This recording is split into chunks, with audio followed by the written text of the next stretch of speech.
Good morning, everyone. It's Lyra from Great Works Alliance, and we're here today on November 13th, 2020, meeting with David Ellams from Open World Alliance and discussing our collaboration together.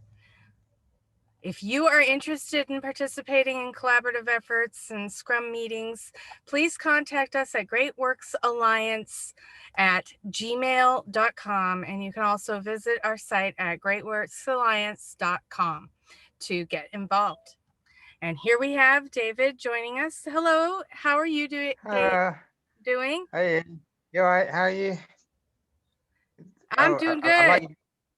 like your background. That's good. Very good taste. I just got it so that we have the shared screen here. And I am recording this meeting, and I want to make sure that I confer with you that it's okay to share our discussion and on Yeah, sure. Yeah. our channel. Yeah, that's cool. Yeah, and I'll put it on my channel as well then. Yeah, that'd be good. Yeah. Thank you. Yeah, I can send you a copy of it when it's done, and you can upload it to your Yeah. channel. I'm thinking this is what we've been doing for meetings, is whether we're recording the meeting or somebody else is recording the meeting, if we can Yeah. cross download the meeting so that it's on different channels and the different Mm, networks, that will get that yeah. much faster in communication and Yeah. connection. Good idea. I should start. It's funny. It's good you meant to bring it up because I've had a few calls recently. Like one of Nico, like ex lead developer at Holochain. I had like a couple other calls, and like one was head of development at Seeds. Those two calls, I so wish I recorded them because it's every time I describe our world, and they'll say every time I describe it differently. But it's the best way I described it was probably to the head of Seeds guy, so he's really loved it. And then Nico, like I deep dive more into the Oaisis API, like talked about bits I never talked about before. Like actually, the inner workings actually works more my technical perspective. And I thought after that would have been gold dust. I should have recorded that because Right? Exactly. only one person heard it, and I was like, So like, yeah, it's a good idea. So it's funny. I feel like now when I've got to start recording my calls because like, it's just timing, really. Right?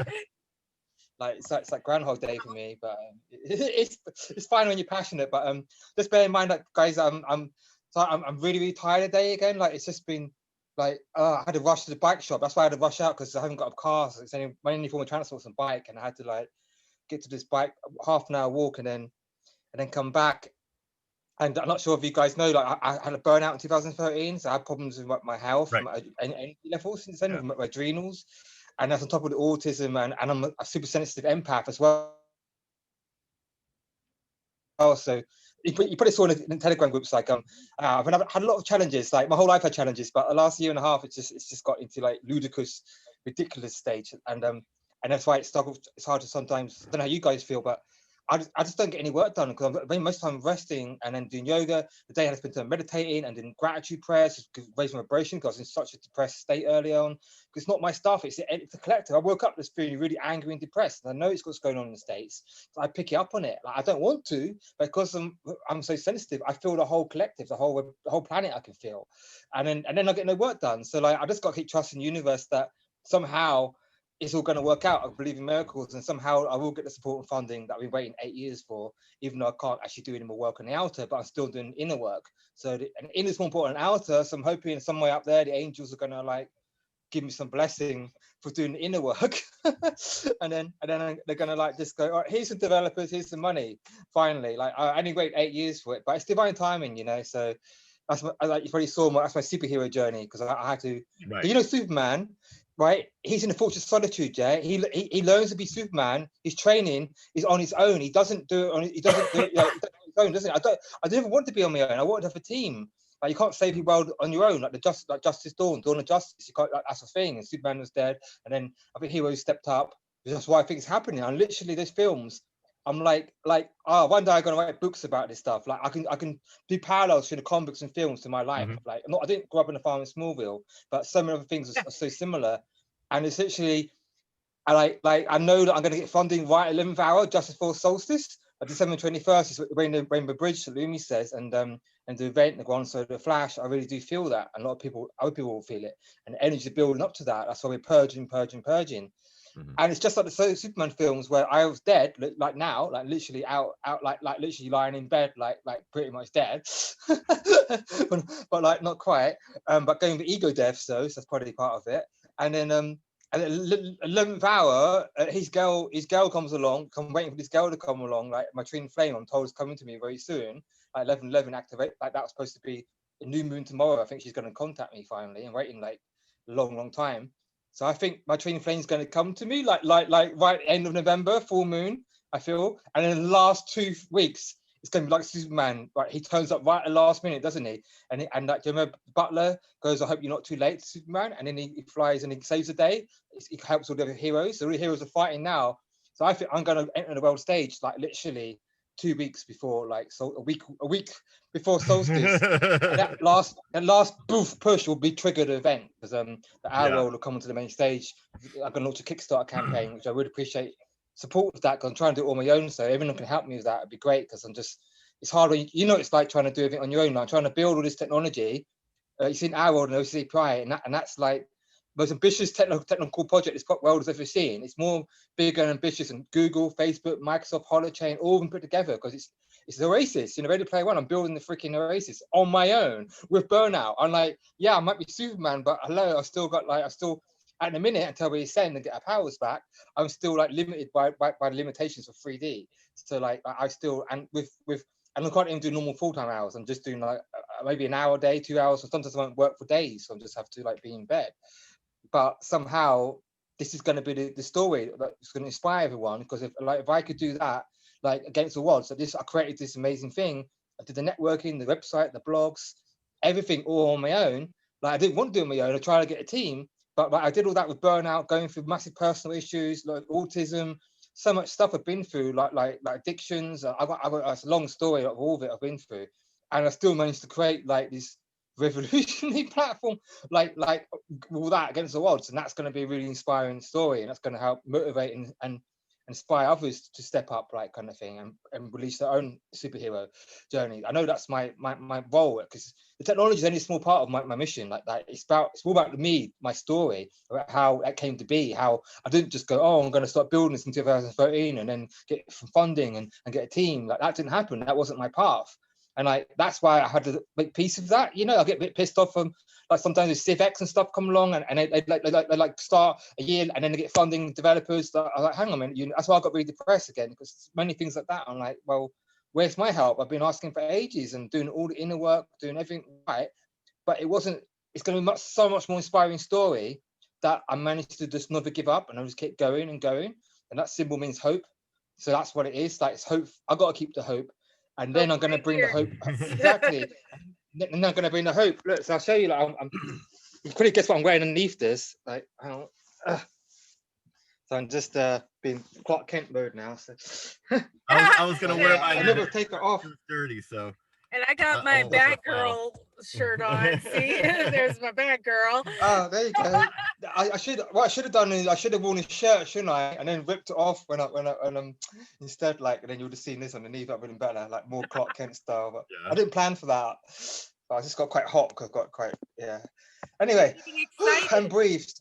Sorry, yeah, and that's the autism. Sometimes I ramble on, but yeah, it just all comes out. So.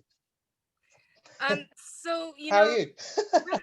Doing great, and I wanted to share because this is we're talking about here right now is how our personal journeys have driven us to do the things that we're doing today, to continue being that superhero for ourselves, and then being able to share the gifts and the talents that we individually have to the collective.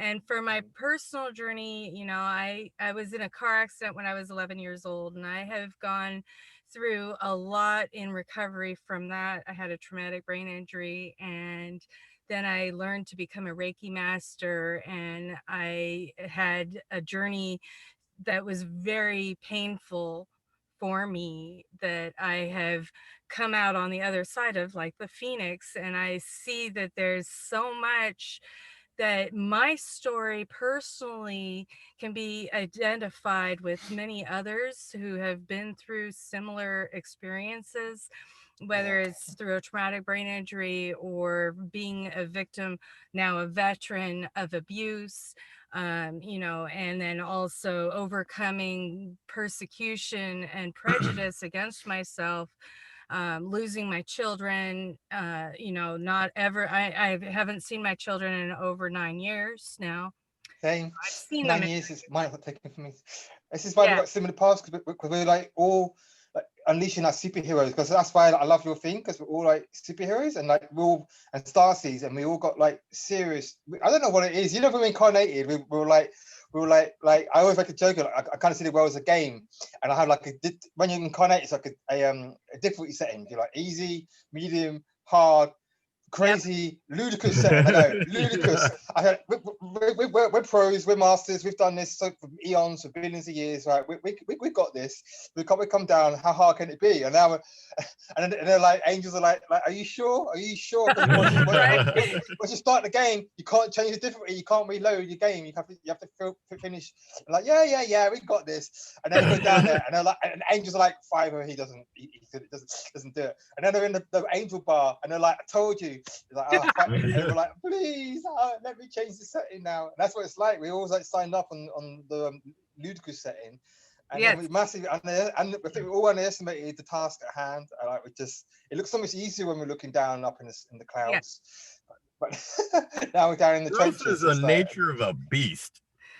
It's really freaking hard, but it's hell on earth. Like, this is what it is. But people don't realize, like, they go like go to hell when you die. No, this is hell. We're already in hell. This is hell on earth, and then we're going to create heaven on earth. That's our December 21st is when the heaven on earth begins. So yeah.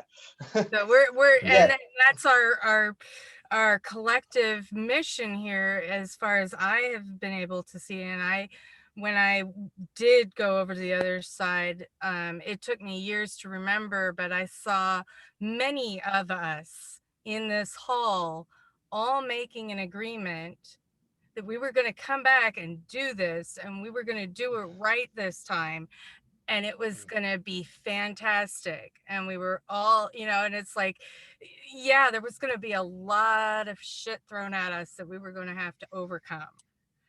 And we can, and that's the beauty of it. And there are people all over the world that are overcoming serious tribulations within their lives to express their gifts, to be that channel of source of love and light, and, you know, the community and a new collective consciousness model with our individuality and our autonomy involved. And this has been a growth process of eons. And I think it's so great that we're able to now come to this point of identifying each other, those of us that are light workers, and coming together and collaborating.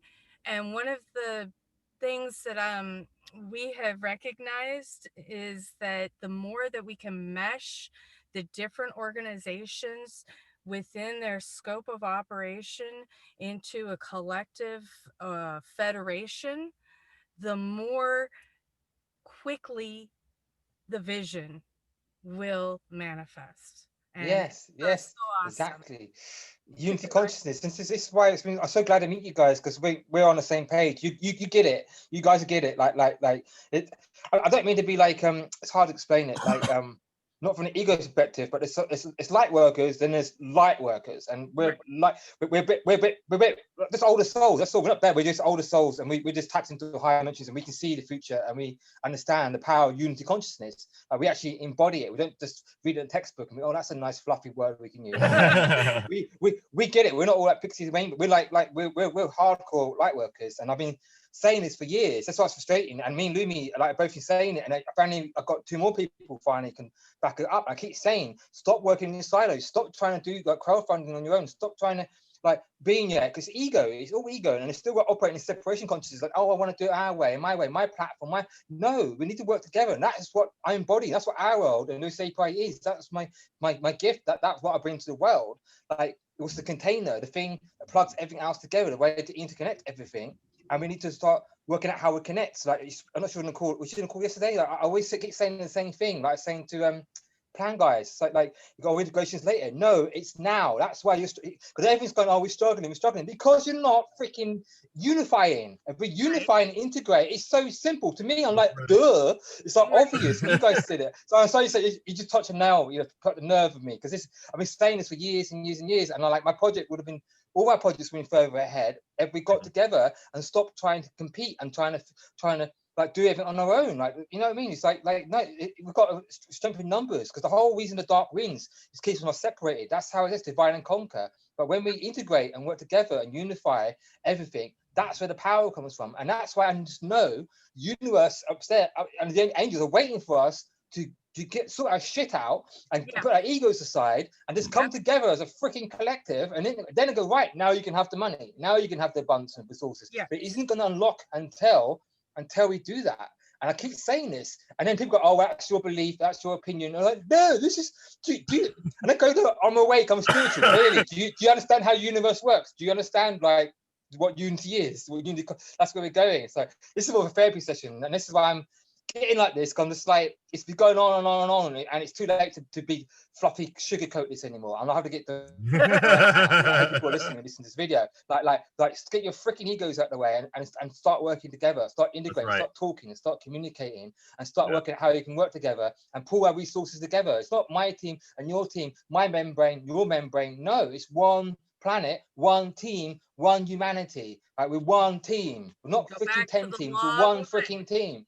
And we've got to work together and cross-pollinate and share resources, and where the resources are, we go with the flow. Some of that my project might need resources. I can loan my resources to you, some developers, to help build that bit. And then they can learn what I need. I might be a marketing expert. I might need a sales guy to help my bit. So then eventually it all merges into one singularity. That's what I see. I see the future, and I think you guys see it too. I know it's all going to merge and integrate fully. And that's what I was trying to bring in. That's why it's called Our World. Together we can create a better world. It was the way, a mechanism to bring us together, and Mark's like an extension of that, and so are you guys. Open World Alliance, Great Works Alliance. This is what I'm trying to bring. It's like bring it together. That's what's called the Our World Tribe. It's not like just my world, it's our world, and that's why the whole world is our world team. And that's just the technical reflection or manifestation of the unity consciousness. And you guys and Mark are bringing the networkers and the weavers and coordinators and Lumi as well. So yeah, I thank you for saying that. I'm glad you guys understand it, because it's just about time people get out of their silos and start breaking down those walls, because that's the old energy, that's the old paradigm. And I'm just gonna say, I try to say to the CivX guys and plan, we don't want to build 5 copies of the same thing. We don't want to build 5 platforms. We want to build one platform. That's what I said. That's what the Oaisis is. You see Ready Player One. That's what it is. It's a multiverse, and you jump through portals into another universe, CivX universe, jump into the Plan universe, in the Our World universe. X the game. There's loads of them. Seeds the game. Hypha the game. They're working with Seeds now. All these different games, and all so similar. All got so much overlap because they're meant to be integrated. They weren't meant to be separate games. They're not separate platforms. They're one integrated platform. That's the Oaisis, and that's what I see in the future. And that's why that film Ready Player One isn't just a film, it's a prophecy, and that's where we're going. It's going to be fully unified and integrated. But people's egos get triggered, and oh no, can't do that. It's like, all right, let's just carry on. Like Einstein said, like use trying to solve the world's problems with the same things, to keep recreating the same separation consciousness, same problem again and again. Let's keep trying to compete with each other then, shall we? Or shall we just put our egos aside and work together as one unified team? I know which one I would choose. So and I hope you guys get it too. So anyway, sorry for my that's years of frustration coming out, by the way. Years ago. It's completely understandable, and we completely relate. Totally. Ego is a big problem that holds a lot of things back, especially like you were talking about earlier on the network design and framework and the coding side. You need help on the coding, and a lot of these people are they're pigeonholing themselves, thinking that they could do everything all on this, but it has to be within their small niche. And we're like, that doesn't work. It might work for the short term, but in the long term, you're really handicapping yourself and everyone else. What you want to do. Yeah. And everyone else, because you're basically saying, no, this is the line. If you go above this line or beyond this line, then we don't want to have anything to do with you anymore. And it's like, everybody is on their own evolutionary path. Yes, evolution. It's the evolution of the mind, going from the wall in front to the wall behind, right? So the more that we can just encourage everyone to choosing whatever path most calls out to them, and having that encouragement and incentive, that's where that merit badging is coming in, to inspire them based on the core virtues, those character strengths that we all have within us, but it needs to be nurtured and cultivated, because the opposite is this separation and destruction of humanity, and we want to, this is that save humanity objective here. I'll be right back. So I don't know if you have watched any videos from the Anonymous Collective. The, oh, I used to watch some videos of Anonymous. One was the mask. We read a mask. Yeah, I used to but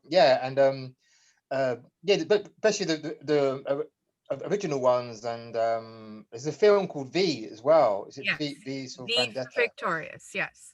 Yeah. Oh, Victor. Yeah. I've heard that V for Victorious. Or Vendetta. Yeah, wait a minute. It was V for Vendetta, not Victorious. Sorry, Yeah, but let's change it, because Vendetta's got a bit more of a dark, edgy energy, because we don't want to be like vindictive. We want to be victorious. We want to be victorious. We are victorious. We are, right? We're already there. And the higher dimensions we've already won, so we're just trying to catch up now.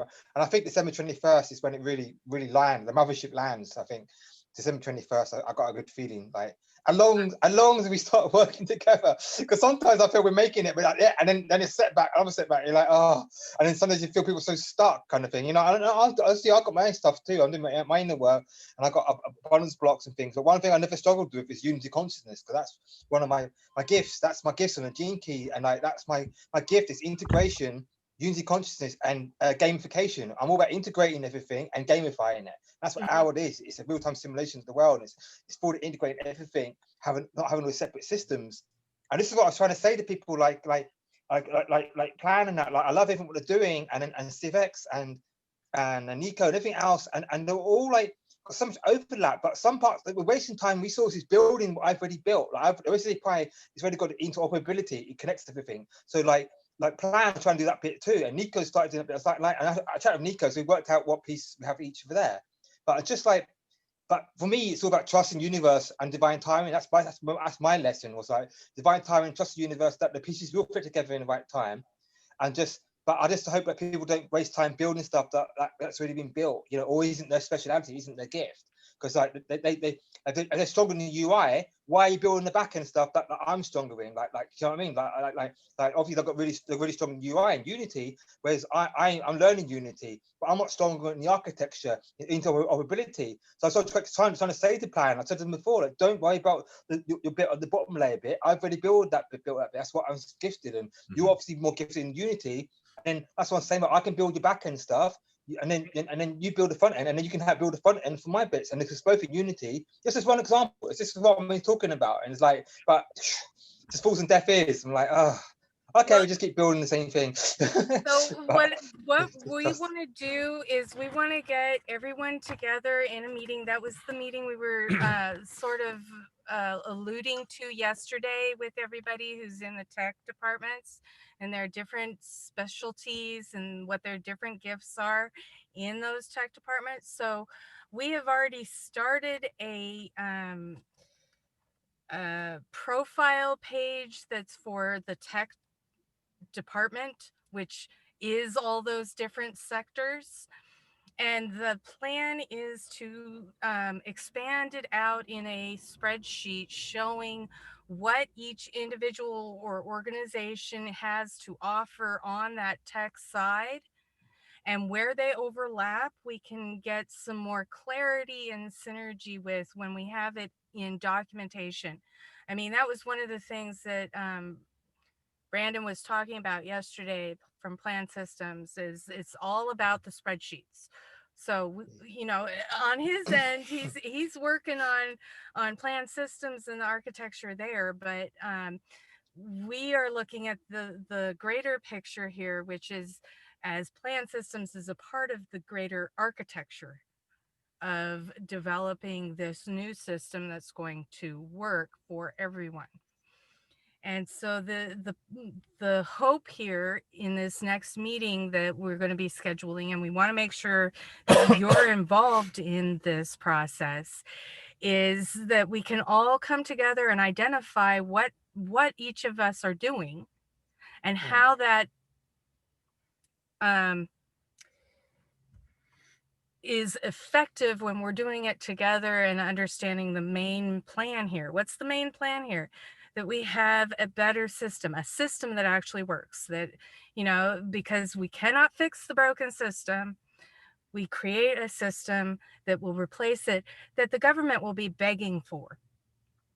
They will actually be, all the governments will actually be begging for us as the collective to provide these services and this type of synergy, because we start with the community service sectors that are totally in disarray because of COVID-19, totally in disarray. Which is just one section. Yeah, this is a big section that we as a collective can focus on, because there's already the solutions out there to fix this stuff. But I know it's just crazy. Right? That's why like, is categorized according to this is a part of the plan and sectors. It seems part of the plan is why that's why I only struggle with my personal life. What's going on in the outside world, I'm not bothered about. I know it is, because I'm tapped into higher dimensions. I know it's part of the plan. The whole world has to burn to the ground. Humanity needs to be slapped awake, because they've been trying to wake them up gently. They need to be crying out for help. And then they got choice, two timelines go. Either this is the plan, it's like they do problem reaction solutions. So they want to burn everything down and then inject you with the crap, because they think that everyone's been begging out for vaccines, and then offer them the new world order. But we offer them alternative instead. We go, you could go into tyranny and lock down for the rest of your lives and be beaten, or how about this world? Right. And this world, heaven. So you can go to hell or heaven. Where do you want to go, humanity? Do you want to go to our system, which is like all about empowering you, freedom, love, unity, consciousness, or do you want to be dictated to by a tyranny, one world government? So that's the plan. That's the crossroads that humanity's going to be at. And I know which one I choose every day, any day. You know what I mean? But that's why it's always we're the antidote. Like they're the poison, we're the antidote. So like the world has to burn down, has to burn to the ashes. This is why the more I see it burn down, the more happy I get. Not because I'm cynical, it's because I go, great. I know the more effed up the world gets, the closer we are to it changing. So it's just a personal life, a personal health I struggle with. So the news I actually laugh at. I just don't laugh at people suffering, but I just like, especially the BBC, it's a comedy channel because the amount of BS they put out. I laugh at the jokes. It's like a parody. It's so crazy, the shit they write. It's just, I laugh at it. And the more I see like signs of I think crumbling and people speaking up and stuff, and like, yeah, I can see. I always see the light in it. You know what I mean? I always see the light breaking through. It's hard to explain. I always got my third eye wide open, so I always see through the BS, and I just see what's really happening. So actually, the news cheers me up. It doesn't get me down. but what gets me down is my health and the pressure and having all this on me. And that's why I love to like finally get some help. And then when we get help, it's getting organized. And I can't do it all. I'm a techie. That's why I'm really glad you guys. I'm so glad, because I've been saying for years to step up, and like I don't want to like start like calling names out or anything, but like I think I never heard the saying before, like doers and talkers. And unfortunately, all I ever met was talkers. And everyone's going, yeah, it's a great project, Dave. Yeah, for years. Oh, great. And I might share my link a few times and that. I'm like, great, yeah, it's going to take more than that. I literally need help with the actual hands-on stuff. I need help, not just coding, marketing, the blogs, the PR, and especially the Kickstarter campaign, the crowdfunding I'm about to start. And there's countless more examples in the past of yoga for autism. And like so many people like want to help. And then like when it comes to all toolkit, and when it comes to actually doing the work, they're like, oh no, I can't do it. It'll get all fluffy and like, and that's why I got so. This is like years. This is why it's been taking so long. Like, because it just I don't know, maybe it's my path to do that. So I'm glad to meet some doers, people who actually talk the walk, you know what I mean? Walk the walk, and the talk's cheap. Time to talk's over. Like keep talk. Talking isn't going to save the world. All right, you can talk as much as you like and post pretty memes and fluffy rainbows, and that's all nice. But you kind of freaking step up and actually do something about it. Because these projects aren't going to happen if you don't actually step up and actually do some tasks. And when people ask you to do something, just freaking do it. If you want it to happen, you know, don't make some excuses. Time for excuses is over. Because like, it's people like me, we're burnt out because we have so much put on us, and Denise and probably you guys as well, and we're just overwhelmed. And we don't have to be. If all the talkers stepped up and become doers, then we would be done by now, and we wouldn't have all the stress and health problems. But I'm sorry, this is more therapy. So this is, so you know, this is like I said, like years and years of like letting it out. I think that's what I'm doing. I think I'm releasing and purging all my frustration now. It's like, great to purge it out. And I just like I let it go because it gets me depressed. That's why I get depressed. I'm just so angry and depressed, and I've just got to let it go now. So I think this is part of my. It's new moon tomorrow, so maybe this is it. I think this is like now I'm getting rid of the last of my freaking. I got to voice it. So like thank you. That's what I'm trying to say. Right? We're all practicing in the purge and release of frustrations. The beauty of this is that we identify with everything that you're saying, David, and we are here to help.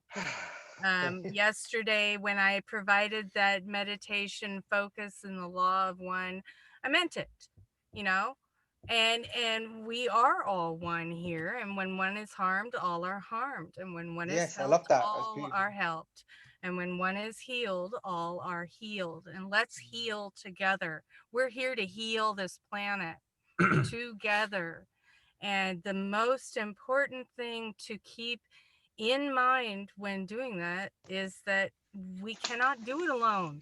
Not any one of us. And there's so many of us who care so much and have so much empathy that sometimes we're stopped in our tracks and frozen because we do not feel that there are others out there who identify, understand, recognize, and want to actually fulfill their divine purpose here. And now is the time for all of those of us who are feeling like that to start connecting. We have this opportunity to connect now, to bring it forward for everyone to see this vision as the collective vision, the alternative that everybody has been waiting for but has not been able to express as eloquently or efficiently as we are now. We're kind of in that transition phase, like the caterpillar before it becomes the butterfly. We're in that chrysalis right now, and we need to be very mindful in this chrysalis phase of everyone, because we're all little like atoms in the pupa, in the chrysalis. We're all spinning around trying to figure out our place before we turn into this butterfly. And when this chrysalis opens, this butterfly is gonna just outshine everything, you know. And so this is really exciting to be getting more connected with you, David, and with others within this collective consciousness community. And we hope to be able to get this meeting together so that we have that framework visually established. So I have asked Nate, and we're working today on getting all of the links with the individuals that were shared yesterday in that meeting, put on a sheet, and then the specifics that each individual group or organization or individual like yourself, which you've done amazing work, David. You are a bright and shining star. So, you know, we thank you so much for all that you're doing, and we want to soar with you in this wonderful earthship. And so You know, I'm going to put that stuff down today, and I will share with you what we have what we have worked on, so that you can add to it. This is about us all collaborating and making sure that we fill this out so that it is clear and concise to investors, to philanthropists, to people who want to volunteer, to people who want to sponsor, organizations that want to be involved. They don't want to see everybody just talking about it. Let's have some concrete business plan type structure that shows, okay, we've got this organization with plan systems working on this part, we have Civil X working on this part, we have our world working on this part, you know, and let's get it connected and identified in such a manner that nobody can refuse to give the money to the collective that is needed to create I know. this reality. Checkmate. This is what I've been saying. Like you get it. It's just so obvious because when because I've got pitch decks. You've probably seen, like I've been doing it for 7-8 years trying to get funding. I've gone to investors. I've gone crowdfunding. I've gone grants. I've done everything. You name it. I've done it. Big Nose, Red Nose Dave, Comet Relief, Lottery Fund. Everything, and got declined, all of it, and I had to do the business plan on my own. I rewrote it 4 times. I did a pitch deck, like rewritten that, and when you speak to it, getting feedback, and it was conflicting. It's not my area. Like, I'm a techie, and I kept begging and begging and begging for help, and like no one wanted to help me with it. And I got some feedback and stuff, but like that was it. So I'm very grateful for the help I did get for feedback on that. So I'm very grateful for that. But it felt like I just wasted my time, and I wish I just like built a prototype like Chris, because Chris, not you know Chris Larkham. He's like me. He's all the people on the planet. He's one of the closest to me. He's like a 5D autistic, technical visionary genius guy, but struggles with health as well. And he's Iron Man. I'm Superman, and so the Avengers and Justice League came together in Bali. Yeah, right? In Bali, the Isle of Gods, right, is where Iron Man and Superman joined forces. Avengers and Justice League joined forces. And one day, people would tell stories about this. They all make films about it. The true superhero stories. And like me, he's had to do it all on his own as well. We had Brett and Tan, but the technical side anyway. And he focused more on the prototype. But unfortunately, I didn't have Brett and Tan, so I had to do all their jobs as well, the networking and weaving, which is why my tech piece is way behind schedule. I always feel like it should have been further ahead. That the platform is going to be there now for CFX to plug into. Plan to plug into. There's going to be the platform to connect it all together, so we won't have all this miners running around. There was already, that's my vision. Like years ago, I got my download in 2013. That was my part, but unfortunately, there was interference. So I won't go too far, but a lot of interference because I knew how important Unity was. So I've been sabotaged all along the way. Plus, it was also my path because it's a Superman's journey kind of thing. So I'm just glad we're coming together now, because it's just like. Yeah, that's what I was trying to say. Like I spent time doing the website and the blogs, and not really seen the website and blogs and the business plan and the pitch deck. Because when I first started building this, I thought it wasn't that big, and it got more and more downloads, and it grew and grew and grew. This vision, and, oh my god! And like normally, I can see the whole thing in my mind, the whole technical blueprint. That's why I get a download, and I can see the whole technical. I see like the cogs, like how to build it. And like Nikola Tesla and Einstein had the same thing. They're autistic too. They're like me. That like we just get download from the high dimensions and we just build it and it just works. And that's when we invent things. And I think it's us. It's not us. We're just channels. We're just tapping into high dimensions. That's all it is. We just go, yeah, angels go build this. I'm like, okay. And then, but our world, it was like bar for everyone. It got so big, I couldn't fit in my mind anymore. It was so massive. I was like, oh my God, I can't build this on my own. But normally I could build anything. I was really gifted with my technical skills. But I was just like, this is way too big. I can't build this project on my own. So then I stopped coding. And I did the website, did the blogs, did the business plan, did the pitch decks, but years building up networks, thinking that was it, and then nothing.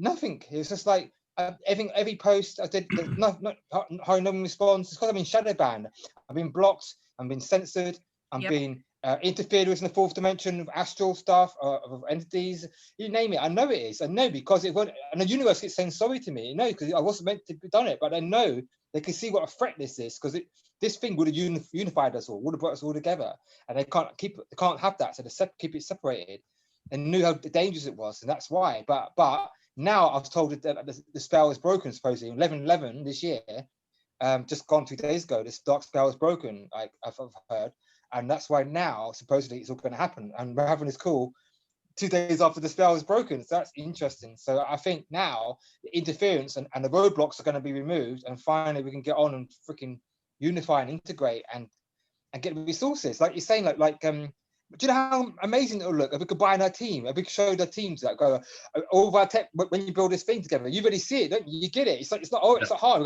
We've got an international team around the world, like 100 developers, like I don't know, 20 this, that, 20 networkers, this. We built these prototypes. You can imagine that pitch deck's going to be badass when you combine all our pieces into one unified team. And we just say we're one team, like the Alliance team or whatever we're going to call ourselves. Right. And like, I don't think anyone in the world will go, like, they'll just look at it and go, right, and just go, how much do you need? Like, the jaws will just drop, because each of our pieces is impressive, but it's still like not so sure, especially with the COVID thing and the economy. But when we combine our forces together, like Power Rangers, the whole is greater than some in the past. And they're just going to be blown away. So we've got offices in every city it is. We've got offices, even if it's just a camper van or my room, but it's an office. We've got offices in Margate, London, every city in the world. We've got like all these teams. We built this. We've been building this stuff for 20 years with distributed team. Like that. Because we are one team. That's the power of unity. You get one thing, don't you? Stop pretending we're separate teams, because we're not. We're one team. That's what people got to get in their heads. And then the money will come. It's so simple. Power in numbers, God, like a 4-year-old understands this. Sorry, I don't understand why people don't get this. It's so easy. It could be so freaking easy. And one thing that helps us is acknowledging that not everybody, even though they may be of an adult age, like 20 and up, right? They're not necessarily that old in maturity up here or in like it's a soul age. A lot of people like in their 50s even or older that are still in the mentality of like they're 14, 16 years old, using that kind of mentality and methodology, just completely skipping right over stuff that, by my background, I would expect you to know and have figured out after you're 18. Yeah, it's like I think it's so age, isn't it? That's what I'm saying. Like I said, light workers, but there's some older light workers, and we're called special forces. I've read this thing before. Yeah. I mean, the descended masters, special forces. I think we're special forces. There's a few of us, and we're like, and it's not ego, it's just facts. It's like an older brother wouldn't like pick on his younger brother just because he's bigger or older. He's just older. You still treat him as an equal, but we are just older and wiser, and we've been doing this longer, and we're tapped into higher dimensions because we came from higher dimensions and higher angelic realms, and that's why we see this stuff more. And it's a shame it's just people didn't listen to us, but that's the path kind of thing, I guess. It's just that's their problem. It's just when you got this gift and a vision, but it feels useless. I call it a gift and a curse. You're like gifted, but you're also frustrated because you know your world could be turned around years ago. It could have been easily. We could have turned us around. All this suffering could have been avoided. But unfortunately, like I said, humanity and even the light workers needed to be like slapped about a bit because they needed to go through the inner work. They needed to go through shit, and things had to get so dark, so like burnt to the freaking ground for finally they get it. They're like, oh, we've got to come together now. All right, thank you. You finally get it. Woo! Would you like your badge for today? Not everybody. Yeah, it's like, when we're ready. Like the thing I'm pointing. Away. Like you had a bucket of water over your head, but you finally got it. Well, you're awake. That's the beautiful thing about this, is that there are more and more people that are actually overcoming those challenges in their daily lives, and we're being able to identify each other more clearly. I think that there's a lot of pseudo light workers out there, unfortunately, that are trying very hard to blur the vision. And so it is very important that we stick to that clarity in vision that crosses all of these sectors, whether you're a pseudo intellectual, a pseudo light worker, or a real one. It should all make very clear sense to you that it is in your best interest. This is it, that what's redefining what's in it for me. Okay. When It's not about people me, it's about now us. nowadays, you know, Yeah. when people think about what's in it for them, they're thinking about their survival and meeting their daily needs and how they need to make money in order to do that. What they're not able to see is the bigger picture of extending their life. How's that going to work?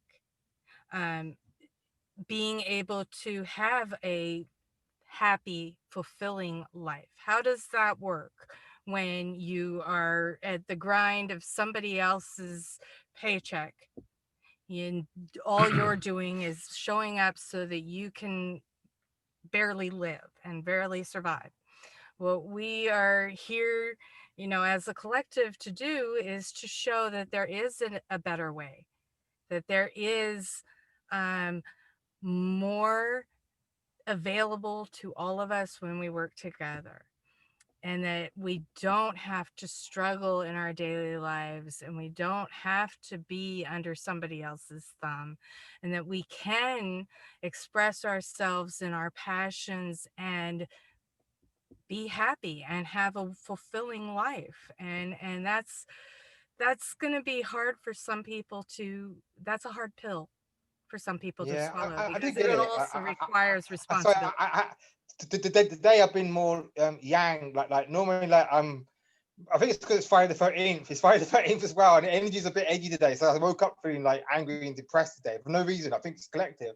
So I'm sorry, I'm a bit more fire up, because I'm like a warrior. I'm an Aries. I'm a fire sign, and I'm like Archangel Michael energy. I'm an Aries too, so identify. So today my warrior fire spirit. I have to decide. I have a really loving, I have a loving, compassionate, like soft side as well, which is my yang. Yep. My is it yin? I'm normally in that energy most of the time. But sometimes, like, you know, the Superman, he has to get fierce. He has to get direct. He has to cut through all the bullshit. I'm sorry, you might want to beep that out later on, but it is true. Sometimes you got to like I told he does. Like, I love he's my hero. You got to like break through all this barrier. You can't sugarcoat it. That's it. And you got to cut through the ego and get straight to the heart and to the soul. You got to cut through all these barriers. So sometimes you need to get fired up, and that's why I think today maybe this was meant to happen. Like, and I'm glad we're recording this, because I just keep seeing the title of the video, The Power of Unity Consciousness. Okay, well, that's what I'll title it then. I can do that. Yeah.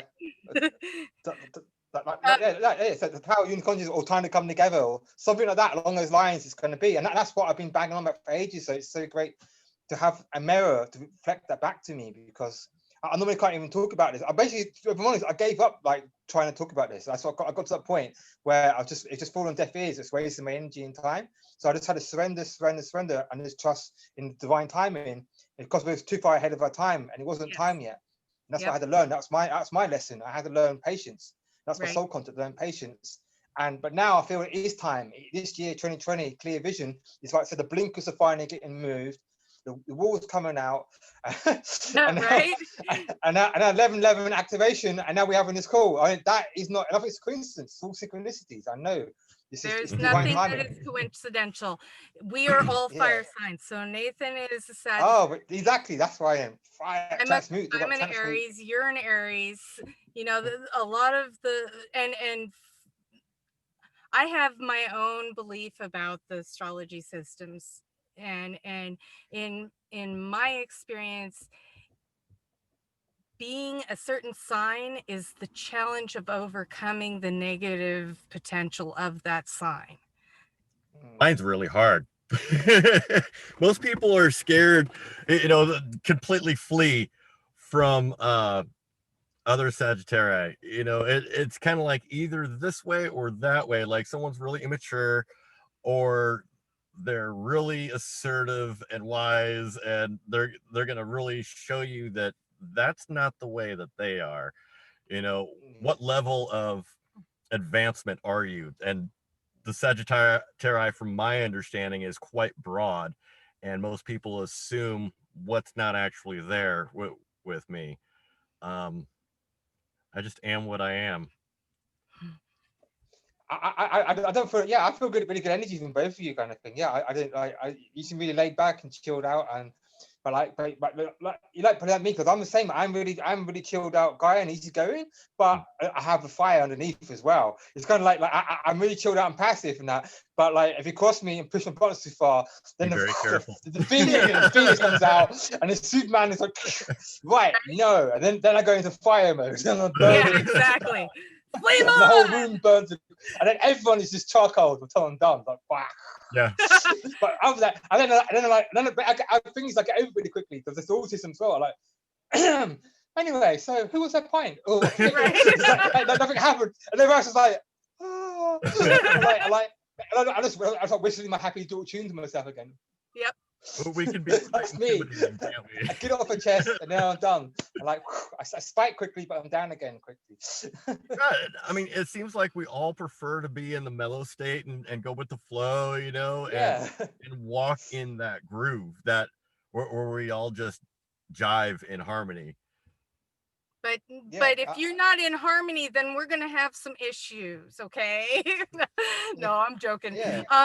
Usually the idea is, and I don't know if you have read through the packet of information for Great Works Alliance, but a little bit.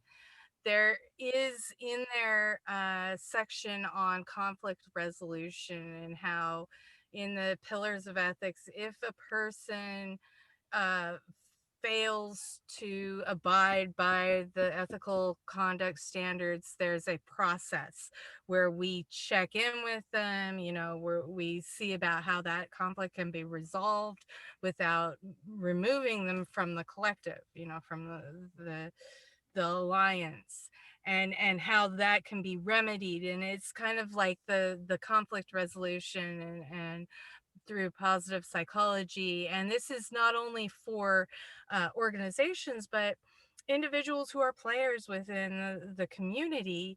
If they like get a demerit, because you know part of meritocracy is having merits and demerits, but there is always an opportunity to resolve a demerit. Like karma points. Yeah, those karma points. There you go. Karma points. Okay, I can't understand. I want what demerit was. That's karma points. Yeah. So like, we would love to figure out whatever time that works for you between our different time zones to get together and really start zooming in on stuff. What do you like? What do you not like? What do you have questions about like what we've already put down? And we want to see how things marry with what you've already built, like on the business side, the concepts that you have, and everybody else, like Brett, for example, and the guys over at Gaia. Yeah, but you know, we've looked at it like the superhero lens, and through gamification is the most broad and easily understandable, no matter what level of education, no matter what age, no matter what ethnicity, geography. It's like universally translatable, right? We all identify and relate to the superhero lens.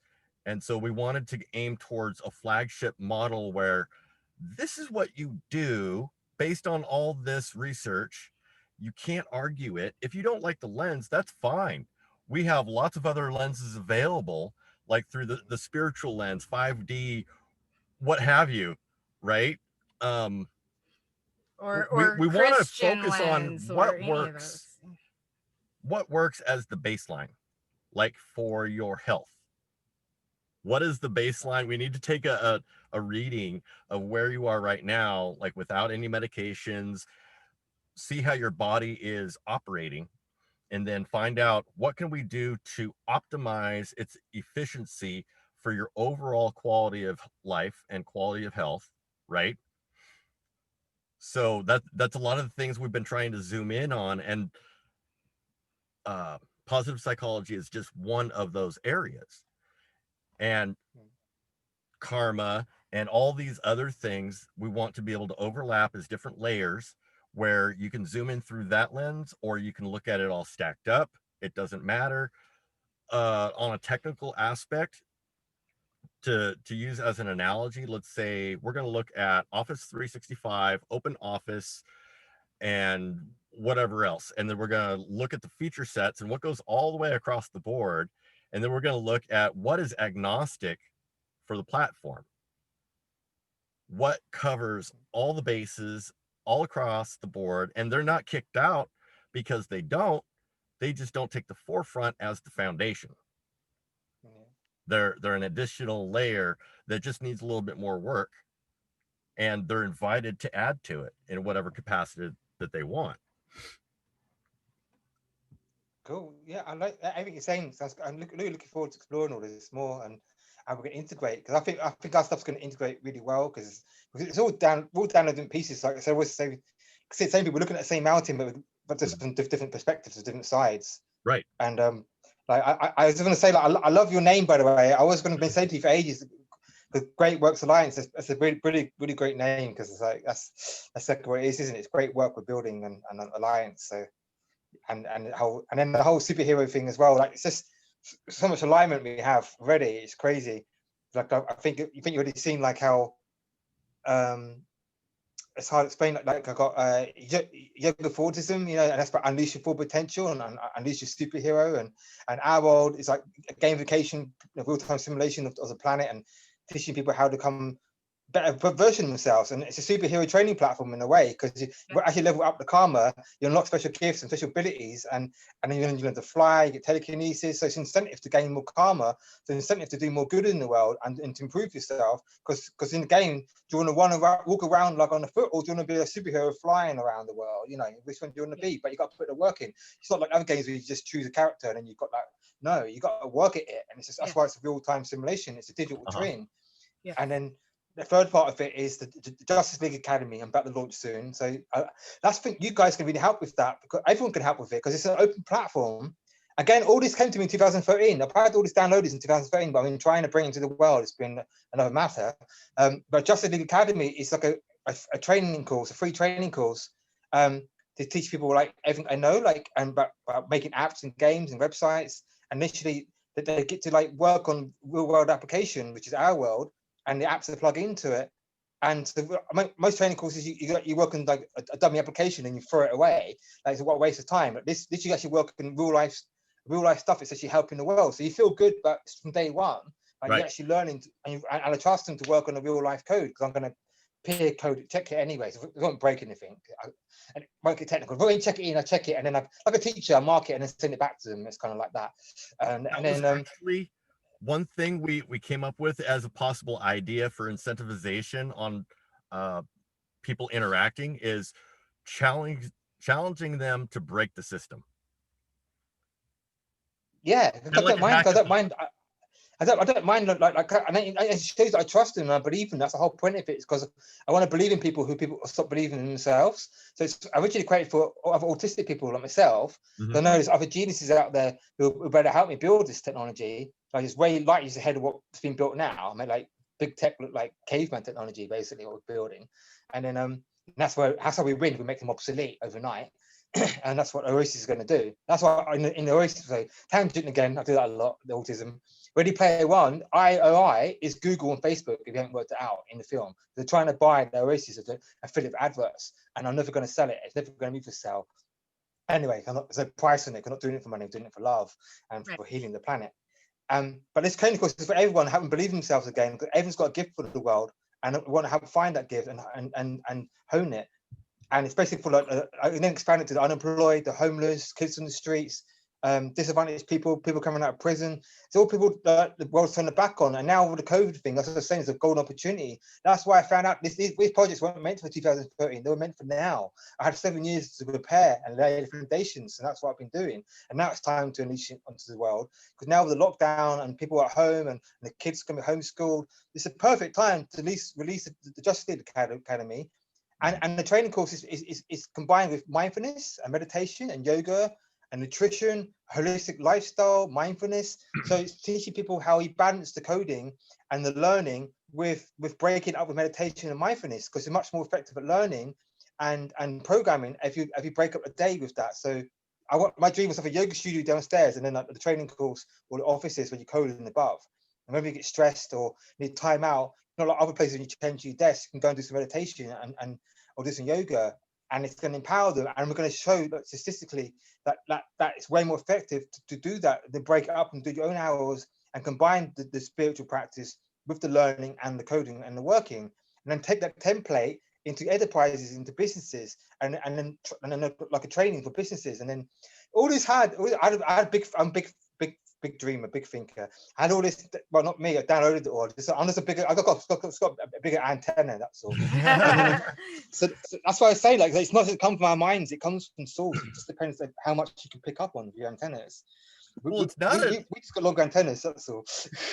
It's not an unheard of concept. It's one that's actually been implemented for the past 20 years or so. Like, I don't know how much you know about Hewlett Packard and the way that they've been operating their businesses. Apple, Yahoo, Google, a whole bunch of others. AT&T, for example, they figured out, let's go ahead and experiment and see what happens when we open up the tension in the work environment. Go ahead, take a nap, or go redirect your mindset into playing a game or something like that for a little while, and then come back to it. The redirective nature of operating like that is actually a lot more effective, and that's one of the reasons why they all were able to make a leapfrog progression in their abilities, like their actual production. It went through the roof because I didn't know that. That's all right. That's exactly, yeah. That's the same thing. I didn't know that. I just, to me, it's just intuitive. It's just obvious. I was surprised that most businesses wasn't doing it, because I worked in the tech sector for 20 years in London, all the big names, and not once did I find that. So it's not very common still, because I haven't contracted for like 2 years, but I never once, and all the other people I know, all just tied to the desk. You're not allowed a break. You have 1 hour lunch break. That's it, and you just have to do those hours. And if I said I want to go and do some yoga or meditation, like they'll go, get back to your desk. Right. You know what I mean? They're like no. So that's good to hear. Like, that's good, but it definitely isn't mainstream. That's what I want to do. I want to take it mainstream. I want to get it like out there, and that's like the superhero thing. Like, and that's why I want to turn everyone into superheroes. So anyway, that's my thing about the superhero lens. That's my answer to I see everything through the superhero lens. So I'm definitely effective. Awesome. It really works. Yeah, it does, because it makes you. That's why when I'm down, I'm tired, and I want to do more coding, or when I'm like with problem with my energy and adrenals, or like after this I want to do some workout, I always do it with my Superman t-shirt on, and I swear I can do twice as much just by wearing this t-shirt. This t-shirt gives me more power. But when I see it in the mirror, it reminds me I'm Superman, and I feel like Superman, I embody it, and I swear like I can do more when I'm wearing this t-shirt. Like, you know, if I was wearing like a sad t-shirt, then I'd be sad. Like, for sure. It's like when I was recovering from my traumatic brain injury, I was told I wasn't going to graduate with my class, that I wasn't going to be able to walk and talk like a normal individual, that I was basically going to be a 8th grade eighth grade mentality level for the rest of my life, right? And I said to myself, no, that's not me. That's not where I'm going. I'm going forward, and it was all about my perseverance in my own thought process that made me go beyond what was expected of me. And when we have the encouragement, it's a lot easier. I didn't have a lot of encouragement, but I'm an Aries, so it doesn't matter. Exactly. We'll do it anyway. We didn't care, because we didn't have any encouragement, did we? Nothing. And we just rammed. We're just like, no, we're doing it anyway. We just keep charging forward. Yeah, exactly. But not everybody is like that. And so, in order to empower these other individuals, we have to look at that spectrum, and how there are specific scenarios that a Leo is not going to be able to overcome that an Aries might. And it's on their own, but it's about, okay, so what tools does that Leo need to do what is necessary to overcome that challenge that the Aries was able to overcome? And it looks at that piece, but not as the full definition of the individual. You know, it's like we have astrology that affects our lives. That is an irrefutable statement. At the same time, we also have free will. We still do have free will, you know, in our own thoughts, when we recognize that we are able to, but we have to be able to recognize that, you know, it's not something that we're trained to use. I mean, when we go through school, we're not told to use our minds. We're told to remember what they told us and then regurgitate it later. All the BS. The programming, brainwashing. It's totally different. but you know, so that's one of the fundamental things that I think is important for us to have integrated into this gamification process is you do have a choice, and we're going to give you some tools to show you that you have that choice. Yeah, I think just giving people the option, and that's why I got two. The original course was called Next Gen Developer Training Program, and there's a junior one and an adult one, and now I'm rebranded it to two flavors. One's the Justice League Academy, which appeal more for kids and adults like us who are into superheroes, which is most people actually. It's getting more and more popular. And the other one is called Your Second Chance. And both of them are .icu. The domain names are .icu. You know, that's what ICU. That's where it's coming from. It's like the ICU, because especially now in the world, they feel they're forgotten and no one sees them. But I see their soul. That's one of my gifts. That's the Archangel Michael thing. I see through the egos and the mark. I see the soul. Every person I meet, I see through the bullshit. I see.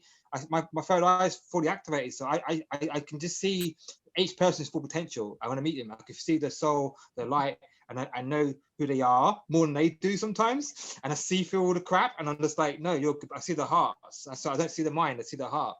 And then that's why I just want to like help them, kind of thing, and we're going to build a better world together. So that's like, yeah, that's my vision, kind of thing. It's just like, yeah. So like, I'd love to get some, if you guys want to help with that kind of thing. Like I said, well, two things. One's the Kickstarter campaign, and one is the Justice League Academy. Like I'm getting the platform sorted out, but it's I can do the programming course, the modules, but it's like the whole beautiful thing about it is it's an open platform, so people can submit their own modules, their own teaching materials and content, and you gain karma for stuff, and people upvote your content. And then if you do the course, you gain badges, superhero badges, and you level up and get karma. But if you help create the content, you level up and stuff. So my gift says integration and gamification. So gamify and integrate everything to the nth degree. So all these projects aren't separate; they're all deeply integrated. That's what the Oasis becomes eventually.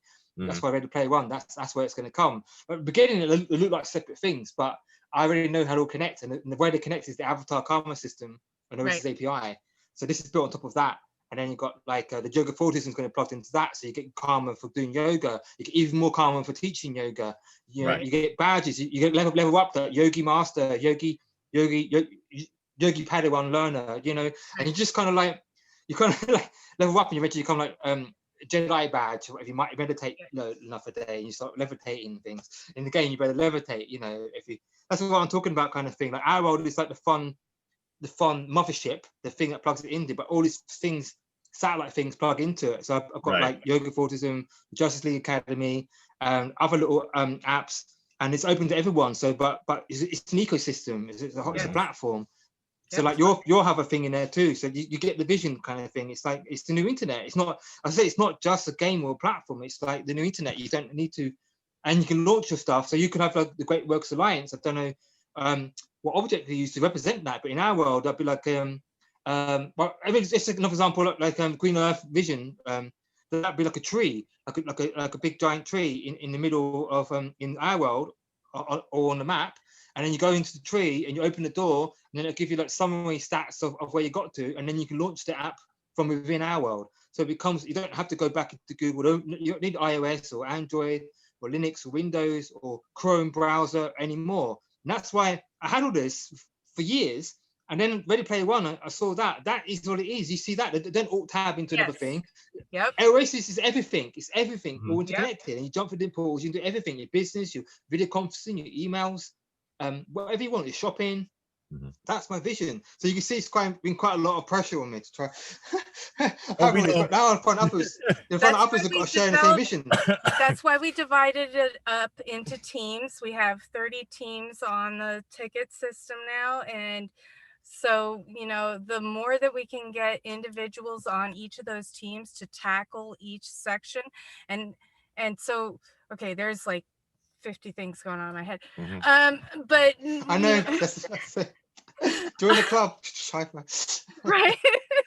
So ADHD is great, isn't it? So, you know, again, the piece that I want to work on, right, you know, in the next few days is going to be that tech spreadsheet.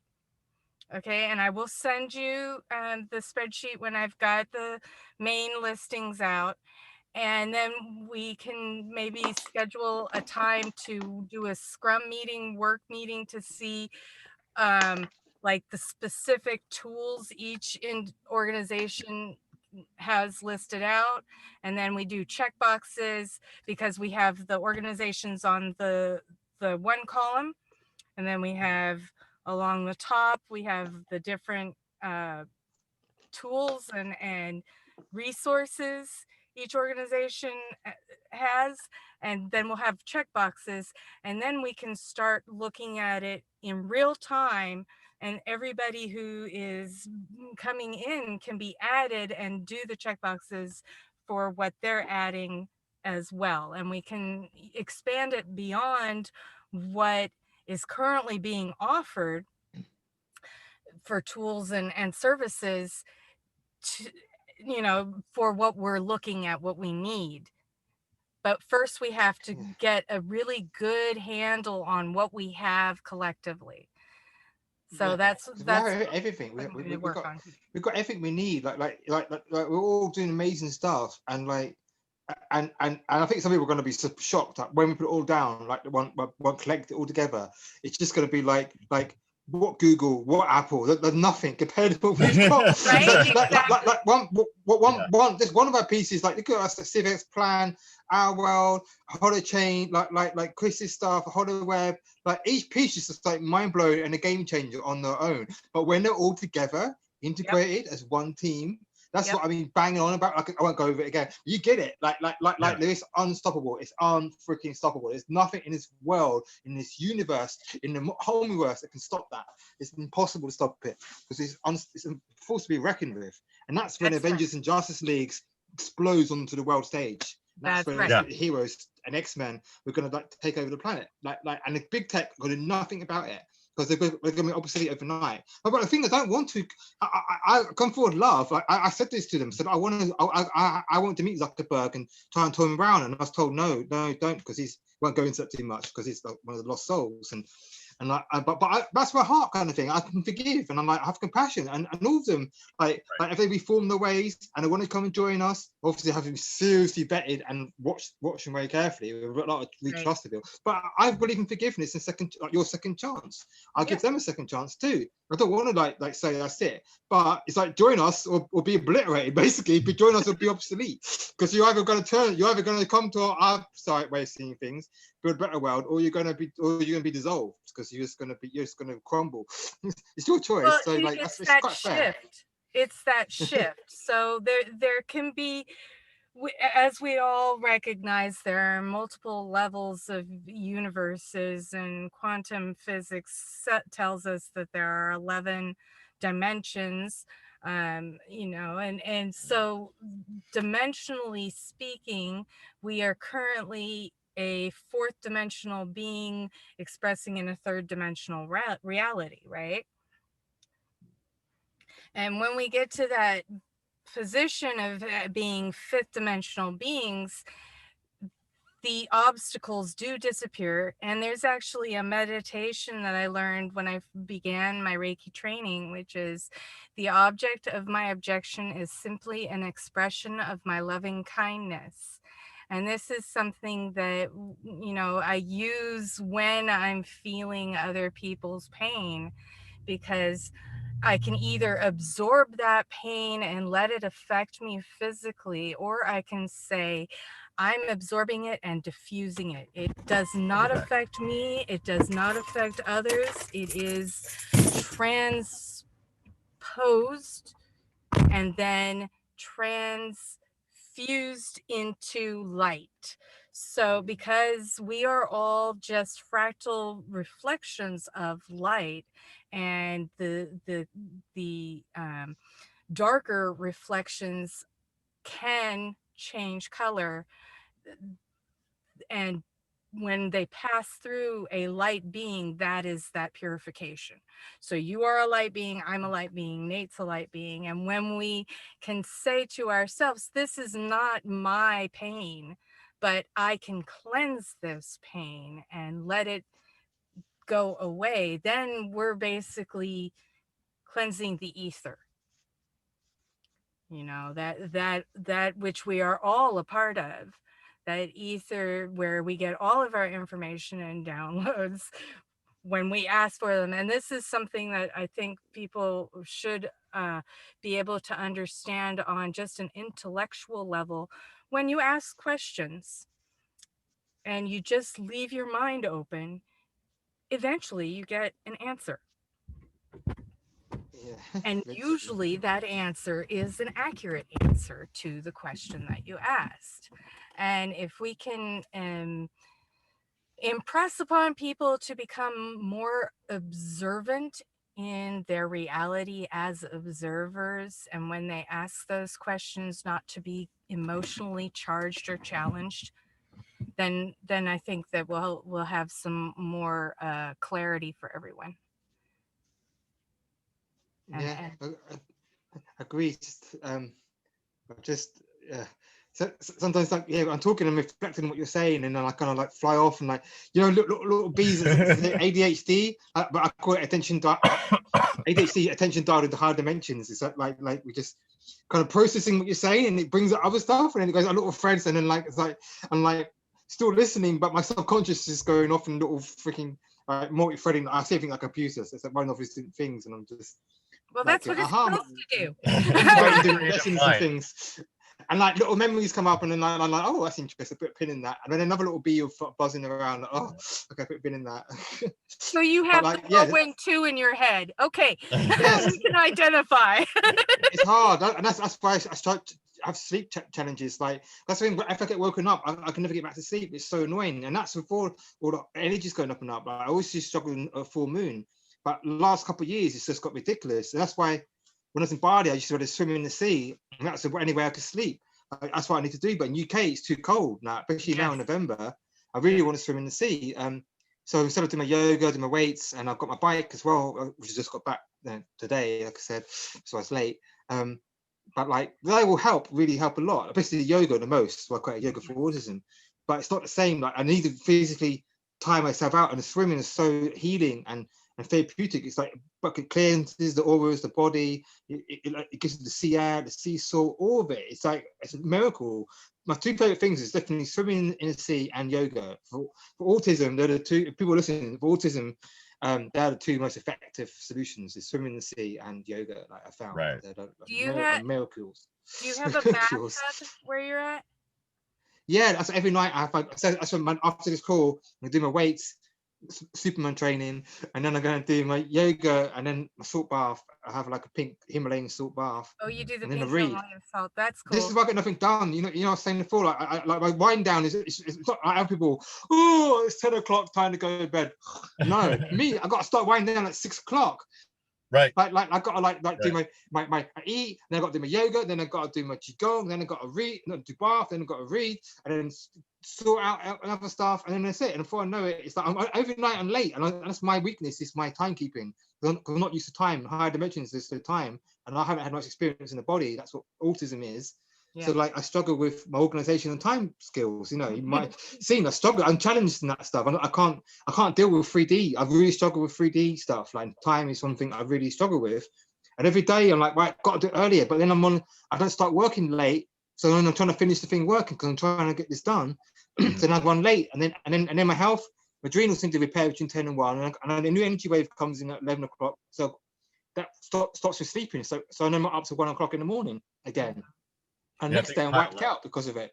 and it's a vicious circle, and I just go around, and I'm like, it's like a snowball, and I keep trying to correct it, but every day, because it's just pushing it, do you know what I mean? I get myself in these stupid cycles, and I know how to fix it, but I just can't discipline myself enough. But I am very disciplined to the point, but I just got like, sometimes I just got like, today, just accept like I'm not going to do any work done today. Like my sleep is more important and my well-being is more important. So today I got no work done. Well, this is work. So yeah, thank you for this. This is work. Cool.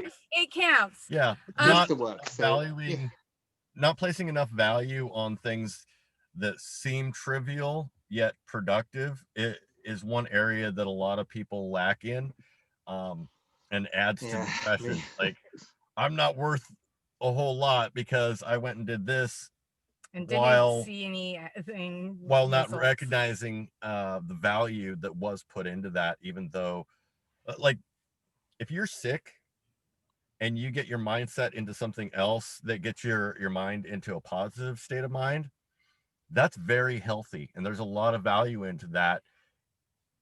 It may not have been productive as far as seeing something tangible out of it at that immediate moment, yet it really will provide a tangible merit, like on your health. If you get enough of that to where you can actually hit some sort of reset button, like your shoulders are all knotting up, and if you're able to go ahead and all the time, your mind space, it can help hit that reset button, right? Yeah, today, I had a choice between meditating and doing work. So because I had a complete meltdown this morning. I woke up like really depressed, angry, and I think a lot of stuff, energy in the collective was edgy today. I was just like, I couldn't snap out of it. I kept trying to do my mindfulness walking and like Ekatori, and I just, no matter what, I was like, I was just screaming, just trying to like exercise a demon. I was just like, get out. I was like, this is shit. Right. I was trying to disconnect from it. In the end, I just had to like collapse onto my bed, like exhausted, and just go into a deep trance and just meditate for 2 hours and have my hands on my chakras. I was just like clearing and breathing it all out. And then I did a gratitude prayer to undo the negative energy I spewed out earlier. And then I went for a walk, take my bike, come back, eating. Now it's like cool, and then it's bedtime. But like, but then you look for the lens. Like you said, that it's still productive because I did cleansing, I did my inner work. I got my bike, I had some fresh air. Yeah, it's cool. So like, so I didn't actually get anything done on the computer. But like, it's days. That's what I'm saying. So some days it could be some days, even weeks, sometimes even months goes by like this, when it's so insane. And this is what I'm saying. Like progress has been like so slow, it feels like going backwards some days. Like, but then when I look at what teams that we've developed is because, you know, people, that's just it. We end up putting ourselves out there so much and putting so much energy into our work that we burn out, and then we're sick and not able to do anything for days and weeks even. And so to have a team that we can pass on the torch to when we need to take a break, you know, is very vital in being able to continue the forward momentum that we all, you know, want to see happen. I mean, that's just it. We all want to see this happen. There should not be anybody that is left behind or forgotten, and we should all be able to carry each other once in a while. You know, we actually have to carry each other. I thought just like, I know, I keep saying just then, and then I'm just like, even just had one developer or two developers, at least I feel like when I'm sick, like, because that's why I got sick, I think, because in September, October, August, I went flat out, I got loads done. And when I'm Superman mode, I literally, when I'm coding, I do 3-4 hours a day, but I do like a year's work in like 2 months, literally. And I wrote like half the OAIS API and a .NET HTTK in 2 months. Like, look at the code in GitHub. I did that, all that code is 2 months work. And people look at it like, they think it's years of work. But then I paid the price for it, because in October, I was ill October, and now I'm just trying to get my energy back again, kind of thing. So like I do spurts of it. I can do like amazing Superman flying coding, and then I need to have downtime, kind of thing. I'm not one of those people like 7 hours a day. I just do like bursts of like super high intense energy and downloads, like, because August, September was massive downloads. It's Lionsgate started it. I got all these downloads in the bath, Lionsgate, and I just started building what I saw. And it's mental. I was just flying. But now it's like, okay, October, November is an ebb and flow, isn't it? So I had to like, but what you're saying is true. Like, it's nice to have a tag team when, like, you know, I can just check out and like, right, I need some downtime. And I just feel like someone else can pick up the torch and carry on going. That's why I've been dying to get a team. Because I just feel like this, when I stop, not everything else stops. Because when I stop, everything stops right now. And I've got this pressure on me. And I keep saying that it's tied to the event. Like, I've got to do the Kickstarter campaign. And I'm months behind schedule because I wasn't ready yet for it. I was trying to get the prototype ready, and I had to get the blog updated, the website updated. There's tons of stuff that goes into get the videos sorted out. I still got someone to help me with the promotion video, and then I ran out of money. So I'm 3 weeks behind my rent now. So now I had to like, I now joined Seeds, you know, Seeds and Haifa, which is great. They said it's like a strategic alliance, and they're gonna integrate into the Oaisis API, and I kept asking for the Seeds API. And then they were struggling as well.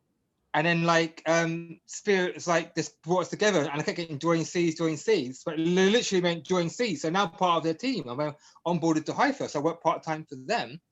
There's a better way to integrate the Seeds API into our Oasis part and build it. So I'm actually building the API with them. So like now that's a perfect chance to integrate. So it's kind of like, but unfortunately that means it slowed down what I was meant to do, which is the Kickstarter. Justice League Academy, because Universe has been saying those two are really vital before September 21st. They're part of the awakening. They're part of what's going to trigger the event. Which is why I'm saying, like, if you can help me get this video out and put a shout out, so take the pressure off me, people can actually help co-create those two projects with me. Like, because they're not technical, the normal English stuff, so anyone can help with them. Right. It's a Kickstarter and Justice League Academy. Well, I'm working with Seeds, because right now I've got to do the technical with Seeds. I can't do it all. I'm like burning out again. So that's what I'm saying. Like I just need some help. Like I'm screaming at the universe. So like they keep going, do Seeds, do Justice League Academy, do Kickstarter, do this, do meditation, do this. Like there's not enough hours in a day. I can't do it. Like give me a time machine, or send me now and give me my full Superman powers, or heal me, or fix my sleep. Do you mean something's got to give, you know, or clone me? But right now, with what I'm given, it's not going to happen, my friend. I keep saying that. This is why I get angry. I have early on, like I have a bit of an outburst with them. I'm like, I can feel them saying, do this, do that. And I'm like, screw you. And like, give me what I need to do it. But I'm really passionate and loving, but it gets to the point on like breaking point, and I'm just like, look, I can't do it. Choose. It's either Seeds, it's Kickstarter, or it's Justice League Academy. I can't do all three. They're like, no, you got to do all three. I'm like, no. I laugh at them. I'm like, all right, I won't meditate then. I won't do yoga. Like something. You know what I mean? It's not physically possible to fit it in. Do you see what I'm trying to say? But if I had a team, yes, easy. A team easily can be done. All I need is a team. It's not a lot of work. It's not that much to do. But someone with burnout and health problems, like I got when I only get 2 to 3 hours of actual work time a day to try and do those 3 things before December 21st. And I say to them, like, I'm being realistic now. I'm more grounded now. I used to be an optimist, and I used to be, yeah. I'm a yes man. And I'll just say yes. And like, no, I know how long things take. And I know it will take 10 times longer than you think. Yeah. And I just know, like, just getting one of them done by December 21st with my current situation will be quite a challenge. Like I think it's doable, but you know, just about. But all 3 of them, and I laugh at them. I'm like, you are kidding me. But like it's saying miracles. I'm like, okay. So maybe you're the miracle. I don't know. But I just know something has to give. So someone out there will hopefully pick this video up and finally will like step up. Produces practically perfect performance. So say again. Prior proper planning produces practically perfect performance. Wow, that's not P's. That's 7 P's. Yeah. That's my number, 7 P's. The 7 P's. So it started with last year. I learned the 7 P's as prior proper planning prevents piss poor performance. And I thought, let's make it a little more positive. So prior proper planning produces practically perfect performance. I like that. Yeah, you have to send that to me. Right? Yeah, I will. One thing we've also noticed. But planning still doesn't help me, because, like I said, I can plan all I like, but I don't have any support or team, then it's not going to make any difference. So, but like, hopefully someone out there is going to help. So step up. Go ahead. One thing we've noticed, David, is like for ourselves, for example, when we're able to get into like a functional team, get something put down onto paper, and know that it's at least a good start. Like, this is something reasonable. It actually makes sense. A lot of the tension goes away. It just melts, and we're a lot less hangry. It's kind of like eating when we need to before we hit that peg point of the sharp teeth are about ready to come out and rip out someone's throat. Yeah. Today is one of those days for me. We can identify. Sorry, maybe we shouldn't have this. I don't know. Maybe everything happens for a reason. Maybe like I think it was a good idea having this call today, because the problem with autism is that we're very open. Like, we can't hide our emotions, and we feel emotions 100 times more. We're probably the same very sensitive empaths.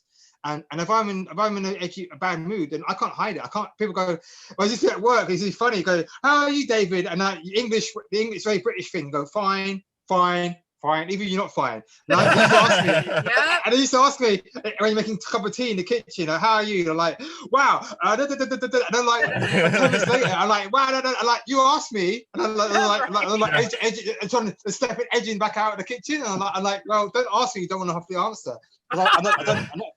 I'm very direct and I'm very honest. Like, I'm so brutally honest. That's what autism is. Completely open and honest, and I don't have any filter. This is why this call today, like today's been a bit of an edgy day with the energies. So today you're getting more of my fiery side in a way, a bit more of like, and also like therapy. Like, but other times I'll be much more chilled, and which is how I'm most of the time. But every now and then, like, it has to come out. Like, so I think it has to come out today, especially when I get people who get me, who I feel heard. I feel like it's like a healing, like, for me, like just to get it out there.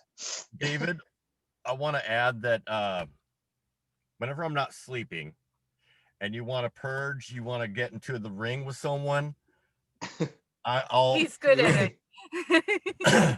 I don't want to punch you, but just but yeah, but I want to just talk to someone to talk to. Yeah, but I just like, that's what I think. Like, I've had to learn. One of my hard lessons is, like, I don't know if you've seen it, like, well, you put notes before you joined, like, but sometimes I have a bad day and I'll be on Telegram, on the groups, right, one of these groups, you can imagine, and then people will be, how are you, or something, and I'm like, you shouldn't ask me that, because I'm like, blah, blah, blah, I go on a rant, and then I text all this shit onto the forum, and everyone leaves the group. It happened to my Telegram group. Loads of people left, and loads of bad stuff happened, and put all this negative energy out there, and I was like, whoops, it's too late now, and I went and deleted it again after, but the damage was done. And then that's it. And that's when then people walk away and stop helping. But I didn't understand. It was just one blip. I was just literally in a bad mood for 1 hour. And that was it. And that isn't how I normally am. That isn't, because of the autism, like, I couldn't hide it. But I had to work really hard, like now, when I'm in a bad mood, like, don't use my phone. Like, don't text. Like, that's why I wasn't enjoyed. Sometimes I can't have calls because I'm not mood. Like today, like, was edgy, but luckily I had this call just as I'm coming out of it, kind of thing. Not fully, but I find now you see me in between two states. I'm just starting to, like, transition back into my angelic self, all of my fiery self. But but it's like nothing wrong with it. It's just an expression of truth, like, and I'm always open and honest, and that's what part of autism is. It's very authentic. It's real. Everyone wears a mask and a face, like on Facebook, and just like doesn't show the true selves and that. And I'm not real. I'm real. I mean, I'm not fake. So, like, I like Marmite, you either love me or hate me, kind of thing. But at least you know where you stand with me. It's no hidden agendas, no roles. I'm not pretending to be something I'm not. I am who I am, and I'm real and raw, and like, either, like, that's it. And it's a balance between the two, kind of thing. But people got to be more like, it's got a bit more like, speak up more, kind of thing, express the true self more, kind of thing. In a controlled way to a point, but you know what I'm saying, kind of thing. So that's things. All these things, I find that they can be challenges, but they're also gifts, kind of thing, as well. So they are. Just put a positive spin on it. Well, and that's part of the group that we want to focus a lot of this energy on, because more and more these days there are people who are experiencing autistic symptoms or symptoms of Tourette's, or even those with Down syndrome who are still functioning in their heads and need an outlet that is not the standardized outlet that is out there now. There are other ways to include them and empower them in their own superhero strengths. And it's a good group of individuals to start this process with, I believe, and giving them those tools that itself can be taken to a college and tested at colleges. It can be tested by the mental health institute, even for a county or a state, or the national psychiatric association may want to do a study in it. These type of areas are also where a lot of funding can be accessed, because I was thinking earlier this year about one thing that because I have disabilities of my own, but I don't have the mental disabilities. Well, okay, I'll take that back. I probably do have a mental disability here or there. I think we all do. But we're human. We're human. But thinking along the lines of the fact that there are very few individuals with Down syndromes that get to college, but that there are programs that are started now. The thing is that colleges have never been set up to educate people with Down syndrome. Yeah. And that is a direct violation of disability rights, because they are supposed to be completely ADA compliant. This is here in the U.S. This is here in the U.S. Yeah. I'm talking about. So, just as looking at it from laws and then towards specific individuals who have learning disabilities, they aren't able to go to college because colleges are not set up to provide the proper education format for them. And that is, if we had the proper legal team, we could go and start getting all of those colleges to conform and create that program, that education program that allows people with mental disabilities the chance to get a degree, a college degree, to get that higher learning and education, because they have as much of a right to it as anybody else. It's just there's nothing provided for them. And we could say that there's legal standing to sue, which would then be, we would be putting back into the developing of those programs and keeping everybody in a state of understanding that people aren't disadvantaged for having different abilities. They are disadvantaged because of the stigma that's already in place. Yeah, exactly. The artificial obstacles. And that's what I was saying. It's the same with autism and all disabilities, and that's the whole point of Justice League Academy and your second chance. That's what it was created for, right? Saying that it's inclusive and it's for all disadvantaged people, because it's for everyone, but the main focus is to disadvantaged people, right? And give them a chance. That's the whole point of it. Like I have the second chance or superhero training, whichever one you feel resonates more. It's just the same thing. There's different branding and maybe some customized modules and stuff, but it's still going to be the karma system built into it. And then I want to get taken into schools, because now computer programming was added to the curriculum every year.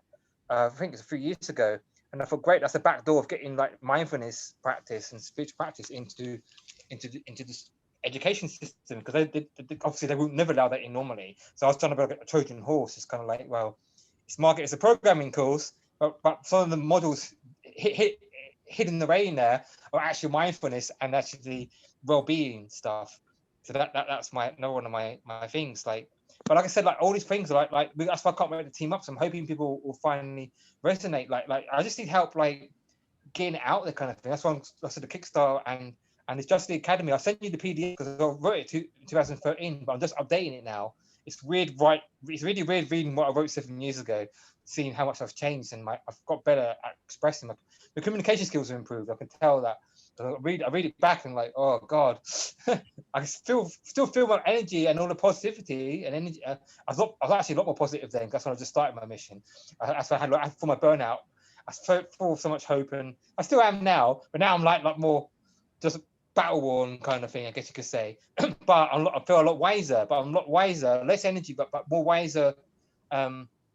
Better communication skills, and I can definitely see where I shifted. So it's quite interesting. When I first read it, I was like getting quite depressed again because I thought, oh, another broken dream, and another thing I had never went anywhere. But then now I've healed that, and now I'm looking for a different lens that you said, and now I'm actually seeing how much I've improved and evolved on there, and actually now I'm downloading new bits of it, and it's evolved. So, but like, because in higher dimensions, there's no time, is there? So it's just like 7 years is nothing, and it's just like it's up there. So this is all planned, but to me, 7 years has been a lifetime, especially with all the challenges and struggle.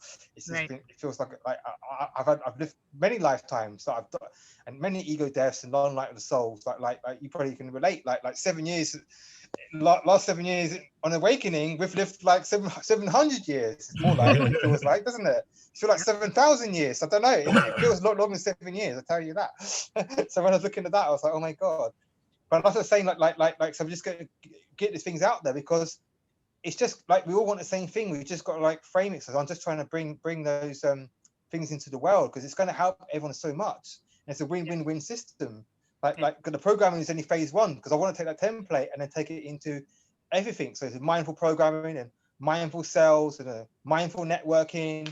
Every industry, every sector, every job I wanted to get it into.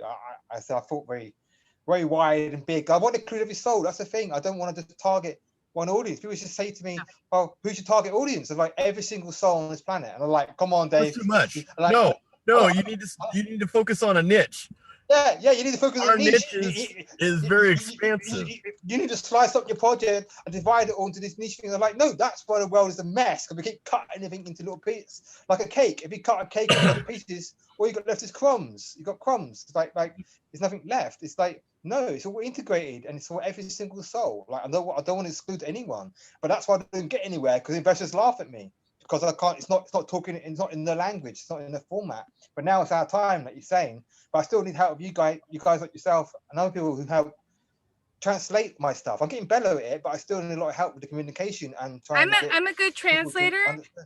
I'm also a storyteller. So you talk about the different portals to the different areas. So what if you have time, like as a nighttime story or something to read, I would encourage you to read my story Quantum Quinn and the Night Mirror, and I can send you a link directly.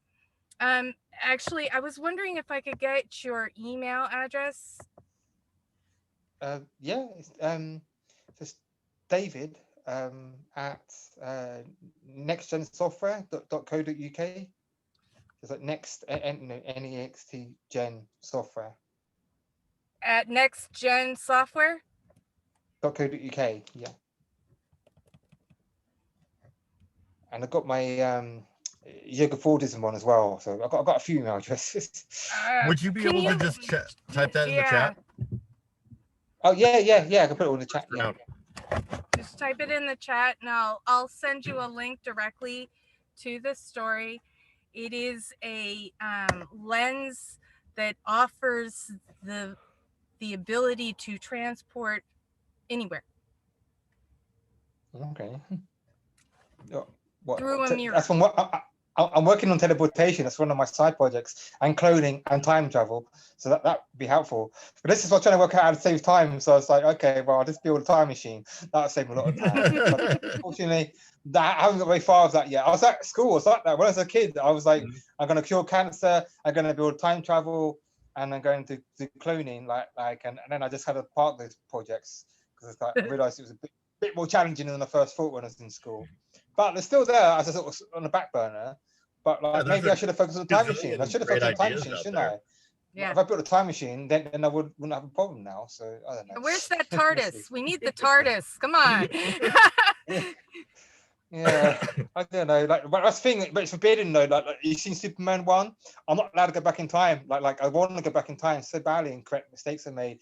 But it's a butterfly effect, isn't it? Like, that's why I can't go back in time, because I could go back and fix something and then completely wreck the whole world somehow.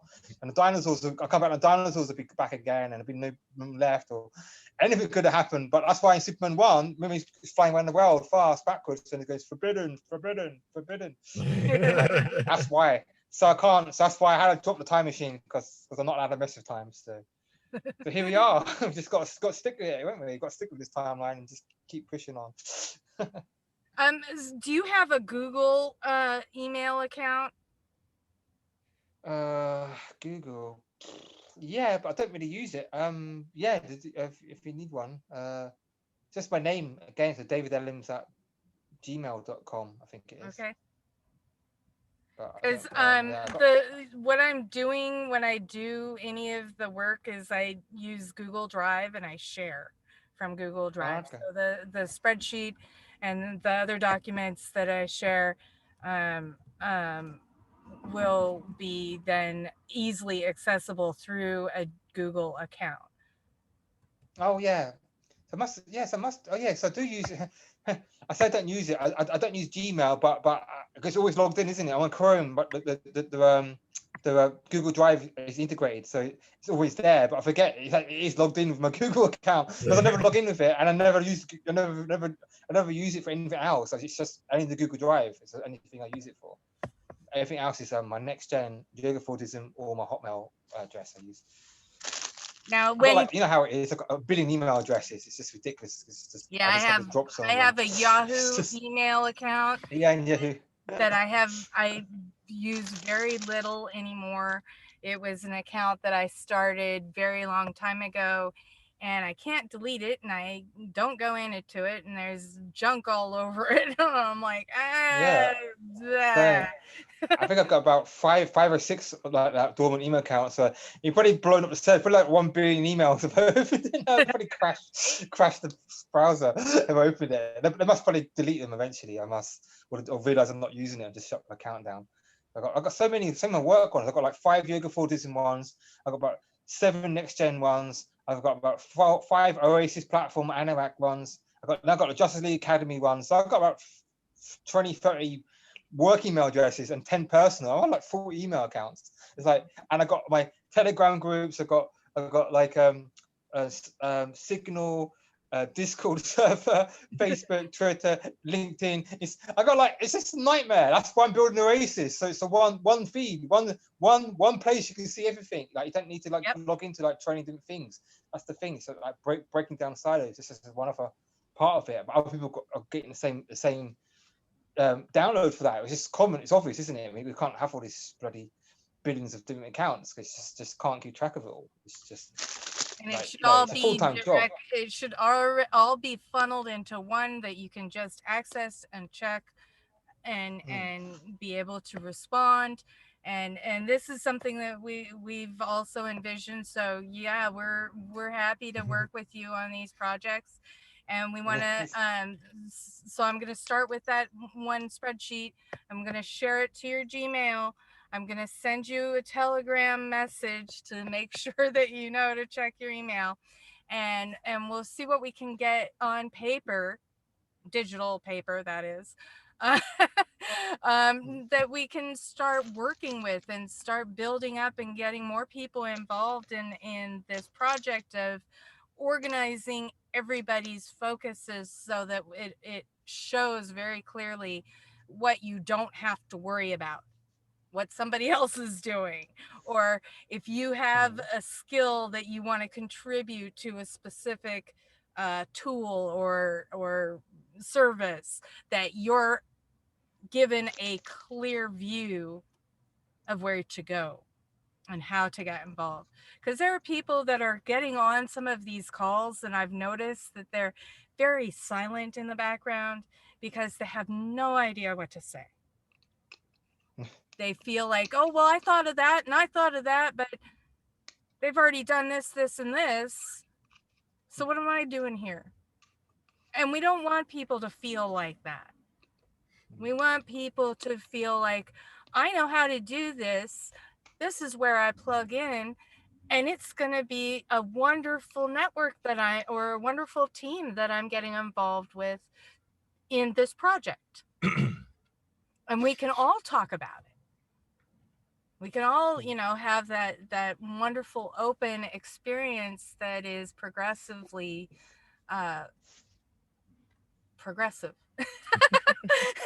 Progressive. Yeah. Yeah, progressively progressive. David, I had a question for you. I wanted to run by you, and I put it in the Telegram chat last week, I think. Yeah. Have you ever watched the channel Dust on YouTube? Dust. Yes. D-U-S-T, like in. That's like, right. Hoovering. Oh, yeah. It reminds me. I've got a Hoover. I've got a Hoover as well. It reminded me. I've got a Hoover. Got dust mites. I could forget that. You know, I've got dust in this one room. You need to check it out. I'll send you a link for it. Sorry, you got me thinking about. It's got a very reminder. Warner Brothers type of feel, like Warner Brothers and Time Warner, where they kind of go into the different types of hero branding that they've set up. You know, like Arrow and the Flash and all that, right? So it seems like that's one of the most common feels that they seem to have that we've been able to spot, and they're kind of on the new side. They might end up wanting to collaborate with our collective networks in some sort of capacity, and it just feels very hero-centric, where they're going on the sci-fi side and exploration, so it ties in like Doctor Who and the Justice League and all these different things from independent creators, like independent content creators, through the sci-fi genre. And we're very interested in getting your perspective, as well as everybody else coming from a hero ship type lens for their projects, and how can we amalgamate and go kind of like hit the spectrum from the very soft side, kind of like Disney and Pixar, over into the darker side, kind of like the WB. Knight and DC Comics, like with Batman. You know what I mean? Yeah. There is the dark spectrum that we need to be able to offer as a lens for those who do not have any other frame of reference, so that they are drawn in. But then things get lighter as they continue down the gaming path. It's like people who live in the hood, they're used to crimes and violence in their everyday life. That's the kind of games they're playing.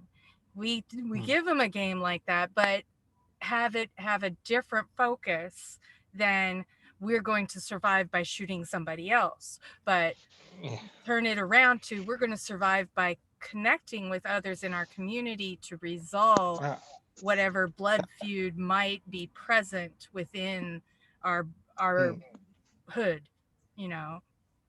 That's our world. I'm not. Did you see the storyline of our world on the website? Like, that's what I downloaded, because it's the bridge. I'm a master bridge builder. I'm about like bridging between the different worlds, not just connecting this world together, all the different technology, but it's bridging the old paradigm, the new paradigm. So the whole point of it was to pull people out of GTA, Call of Duty, all these violent games that like 7-year-olds are playing, and unless the graphics get more and more realistic, and the advent of VR, like the boundary between virtual and reality is blowing more and more.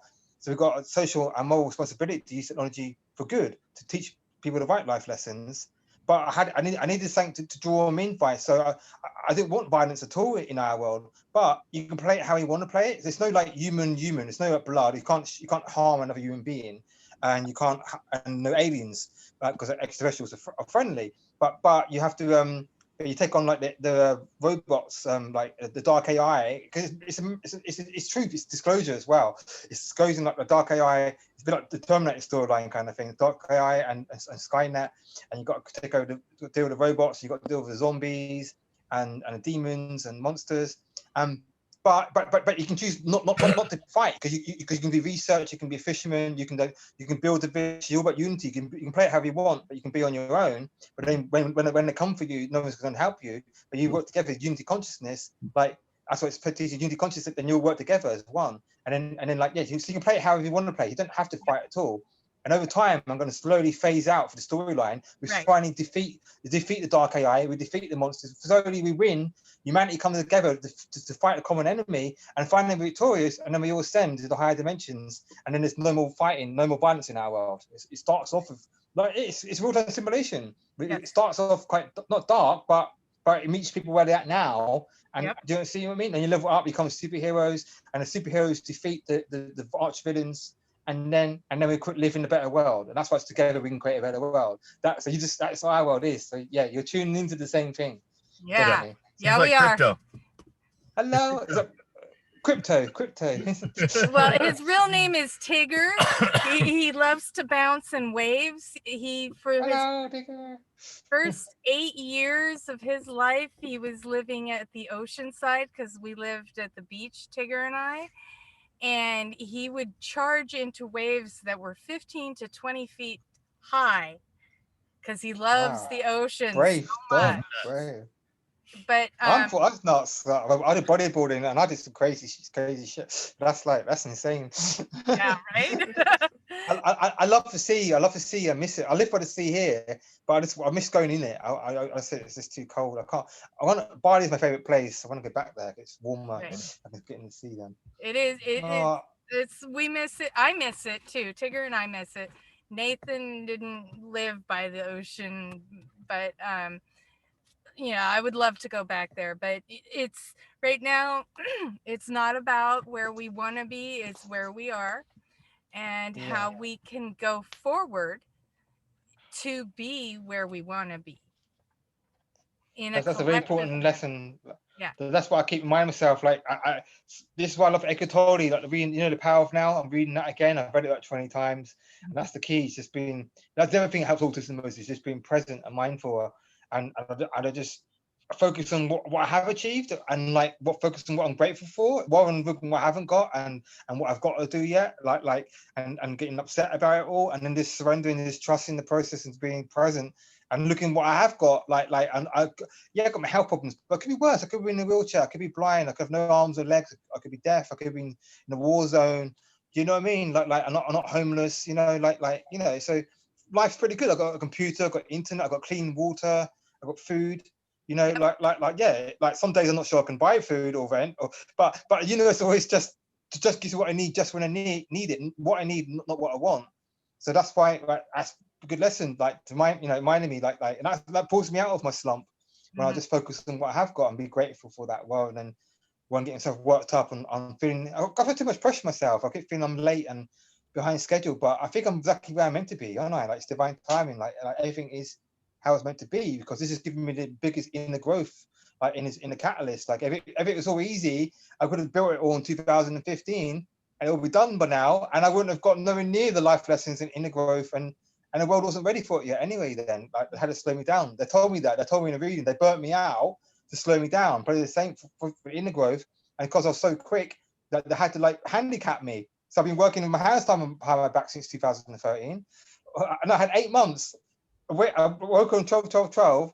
And I started my projects in January 2013, but August I collapsed and burnt out. And ever since then, it's been like working with 10% capacity but because it wasn't ready yet. But now I feel next year I'm going to go back up to 100%. I feel like on solstice, going to get my cape, and then I'm going to fly, and then finally, it's going to be super showtime, and all the Avengers and Justice League and X-Men are going to come along, and then that's it, and then it's like game over, new world, that's a new Earth. So that's it. Right. Heard it here first. Well, this is wonderful that we had this conversation today, and I am so grateful that we are being able to connect. And I don't want to take up all your time, because I know it's getting late and you have a routine you want to keep to, and that's very important. We all have our routines, and so I'm going to get in contact with you and send you those links to the Google Drive so that you can at your pace, go through the documentation, and I will let you know when I have that spreadsheet up so that you can look it over, okay? Yeah, that'd be great. Thank you, guys. I'm really grateful. Really appreciate that. Like we needed this for so long, so I'm glad like finally someone's stepping up and doing this. Thank you. So it's like it's needed, and it's just like divine timing. That's what I said I had to learn. Like it wasn't. That's the thing. So like I feel embarrassed now because like I said today's been a really edgy day. Like, and I don't normally go on rants, like especially on a call, let alone a recorded call.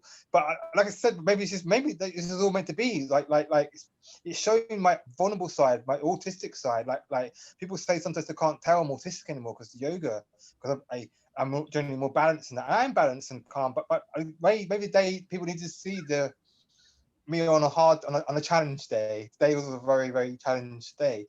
So they need to see I'm real and authentic. So maybe, yeah, now I'm seeing it is a positive because I'm thinking, is this video safe to put out? But I was all right, wasn't I? Like I think it shows I'm real and authentic, and it shows you that I have challenges, even superheroes have challenges, and it wasn't all easy. And growing up on a farm in Smallville, and like it was like a lot harder down on the battlefield in trenches. Yep. And we have hard days as well. And it's part of being human. It's part of being human, isn't it? Like and to not be afraid to show that pain, to express that. So yeah, I'm just talking to myself about it, but I think you agree. Like it's fine to show the other side of myself because it actually makes people relate more. Because I'm trying to help people who are disadvantaged, and when they see like, oh, what you know about pain and suffering, then well, they get a little taste of it today, kind of thing, and that's just one teeny bit of it.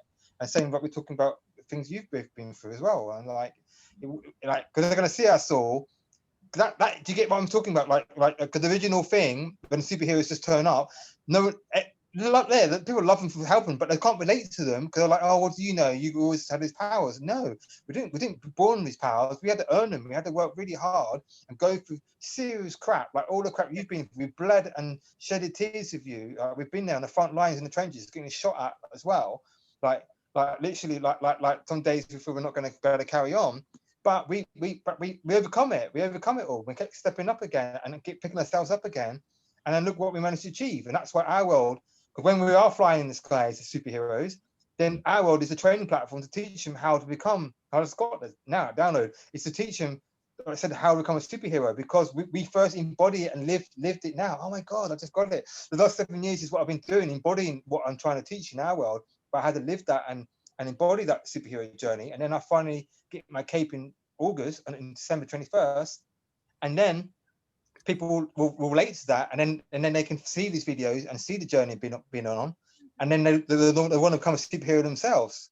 So then they start doing yoga, meditation, mindfulness, and start do the inner work. Do you know what I mean? And then they want to engage more. That makes sense? Because we just like stepped up without seeing what we've been through. They wouldn't really relate to it. They go, what do you know about it? Kind of thing. So anyway, yeah, I hope that makes sense. So kind of like, it's worth it. Yeah, we just had somebody come by and ask a question. I apologize for that. And Okay.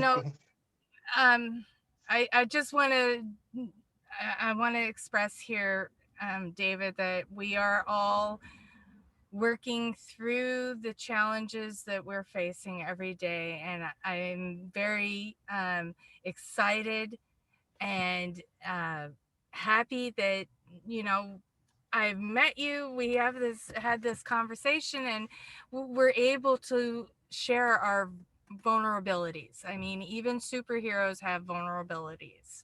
Yeah. And when we recognize that within ourselves and within each other, we can actually support each other. Where you have one vulnerability, that might be my strength.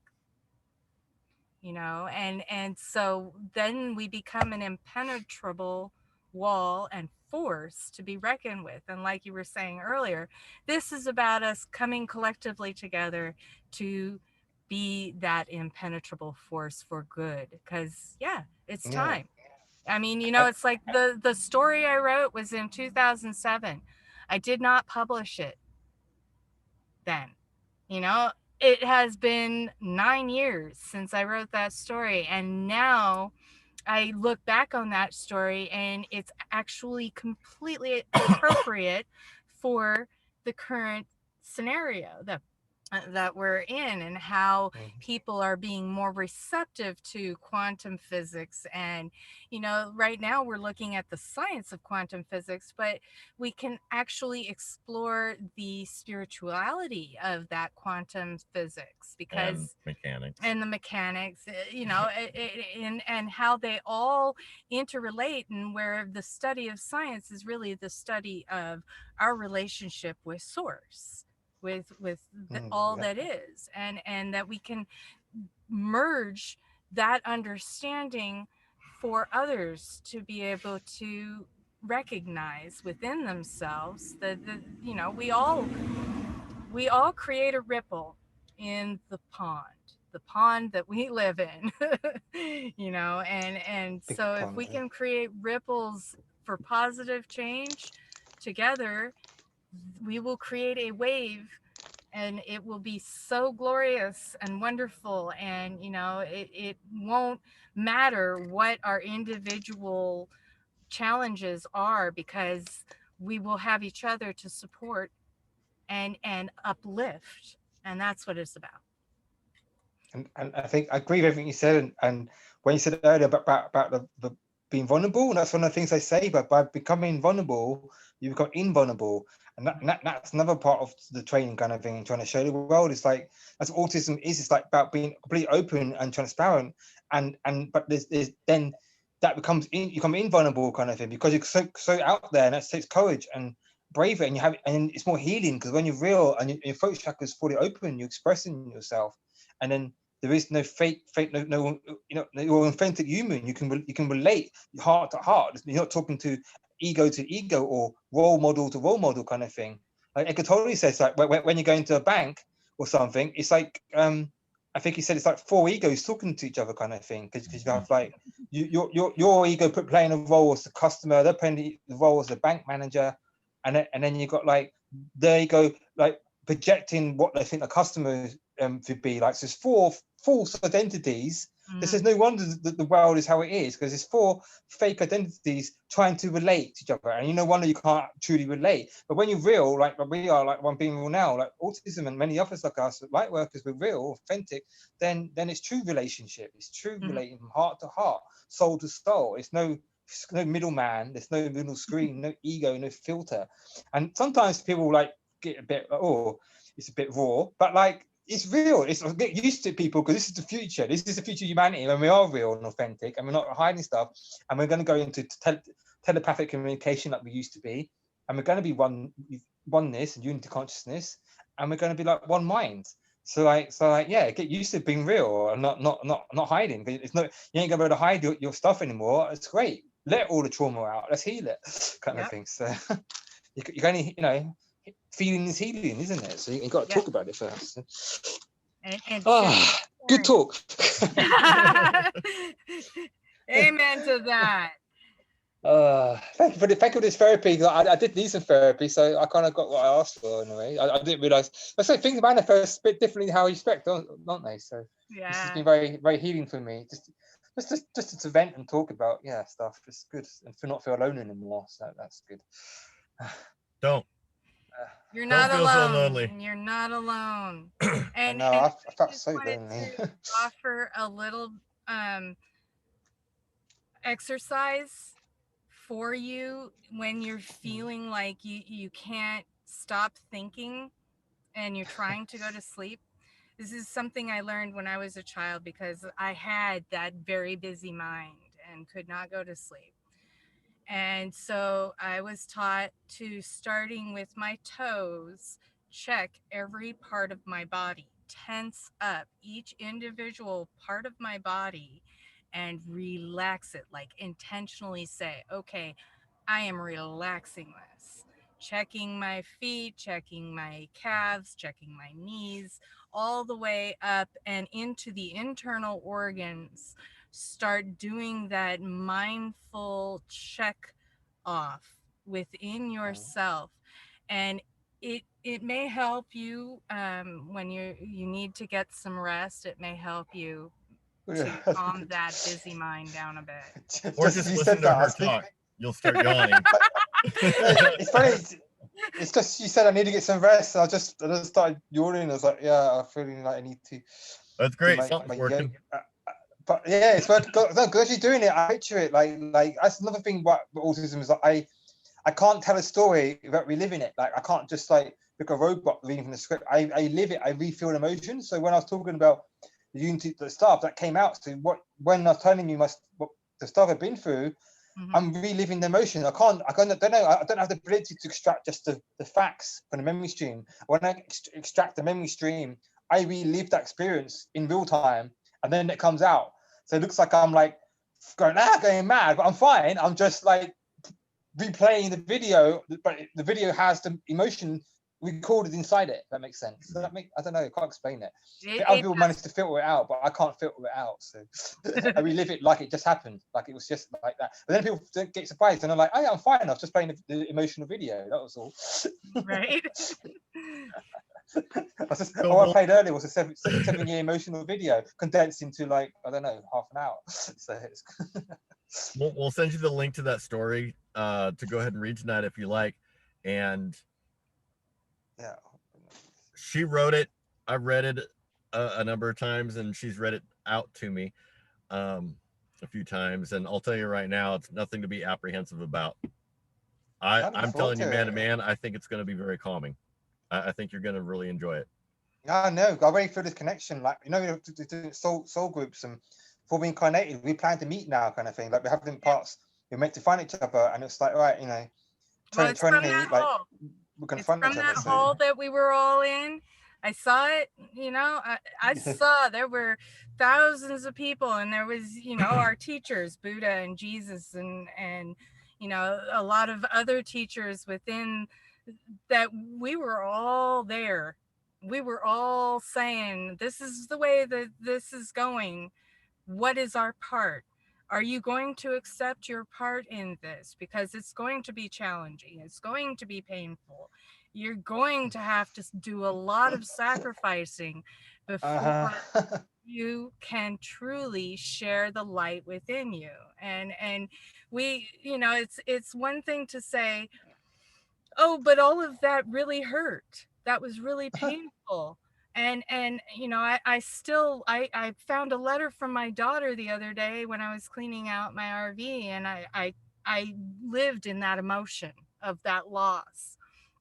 And it will never go away. We have those emotions. They're always going to be within us.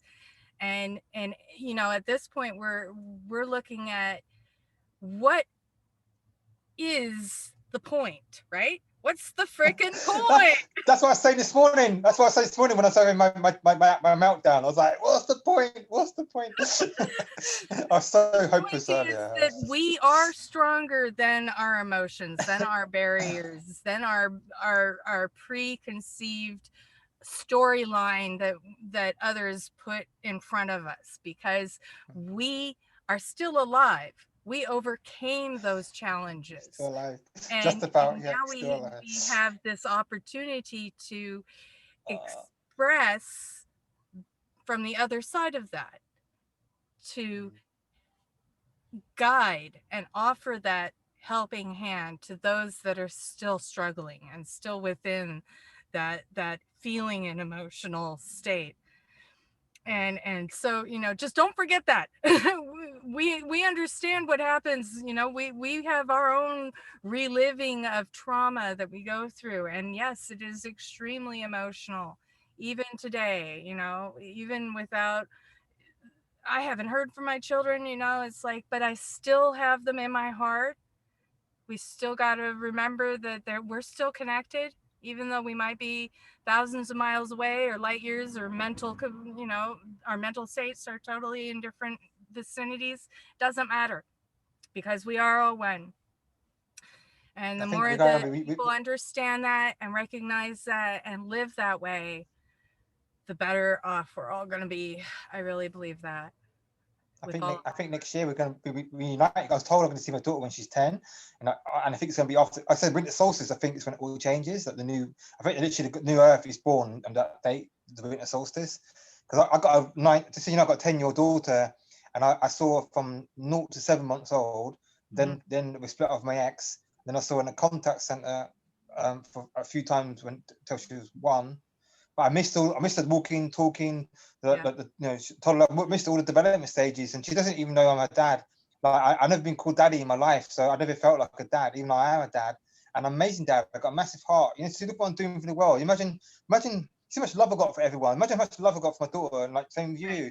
Yeah, it was my path. It was my plan, because I see it now. I wouldn't have time to do my projects if I was a full-time dad. Like I didn't choose that. Then no, consciously I would have never chosen that, but it was like chosen for me, my higher self. And my guidance, probably the same view. And it was also for my inner alchemy, my growth, because that brought me to the power of now. And I transformed and I really leveled up from that pain. That biggest pain, the biggest loss I had was losing my daughter. And I was trying to get her back. I went to courts, I went for the system, and I used autism where I couldn't see her, and it's horrible. And I had to give up on her. Not give up, but like choose your battles kind of thing. I had to like fall back. And I could come fight in the system, but it would drain me emotionally, and then I won't be depleted. I won't have energy left for the project. So my answer for my daughter is build a better world for her to grow up in. So focus on my energy on rather than fighting the problem directly, build a better solution, make it obsolete. So that was my answer. That's why I deal with. I put the same view. Square in my mind is that I haven't given up on her. It's just more productive use of my time and energy to focus on my mission, because that will build a better world in. And then I'll be seeing her in a better world. Because she'll see me as Superman on TV or whatever. And then I'll just go, I see it in visions. I'll be like, April Carr now, I'm your dad, kind of thing. She doesn't even know who I am. And I'll be like, by the way, I'm your dad, and I'll never abandon you. And I'll tell you the truth one day when you get a chance. You're always in my heart. And everything I do is for you and for the world. But I want you to create a better world for you to grow up in. Like, just know that I never would have chosen this. But it was what was needed to be done by the divine, orchestrated this. So like, I have no judgment on my ex. I forgive her, not stopping me seeing my daughter. It's all everyone had a part to play. Like my ex is my greatest teacher, same as my family, my dad, and people at school who are so nice to me.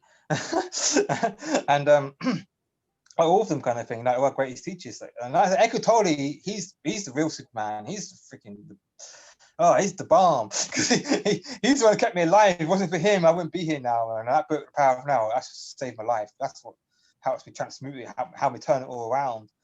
Stop me feeling like a victim, and help me just break out of that and just surrender, and let go and just be completely present.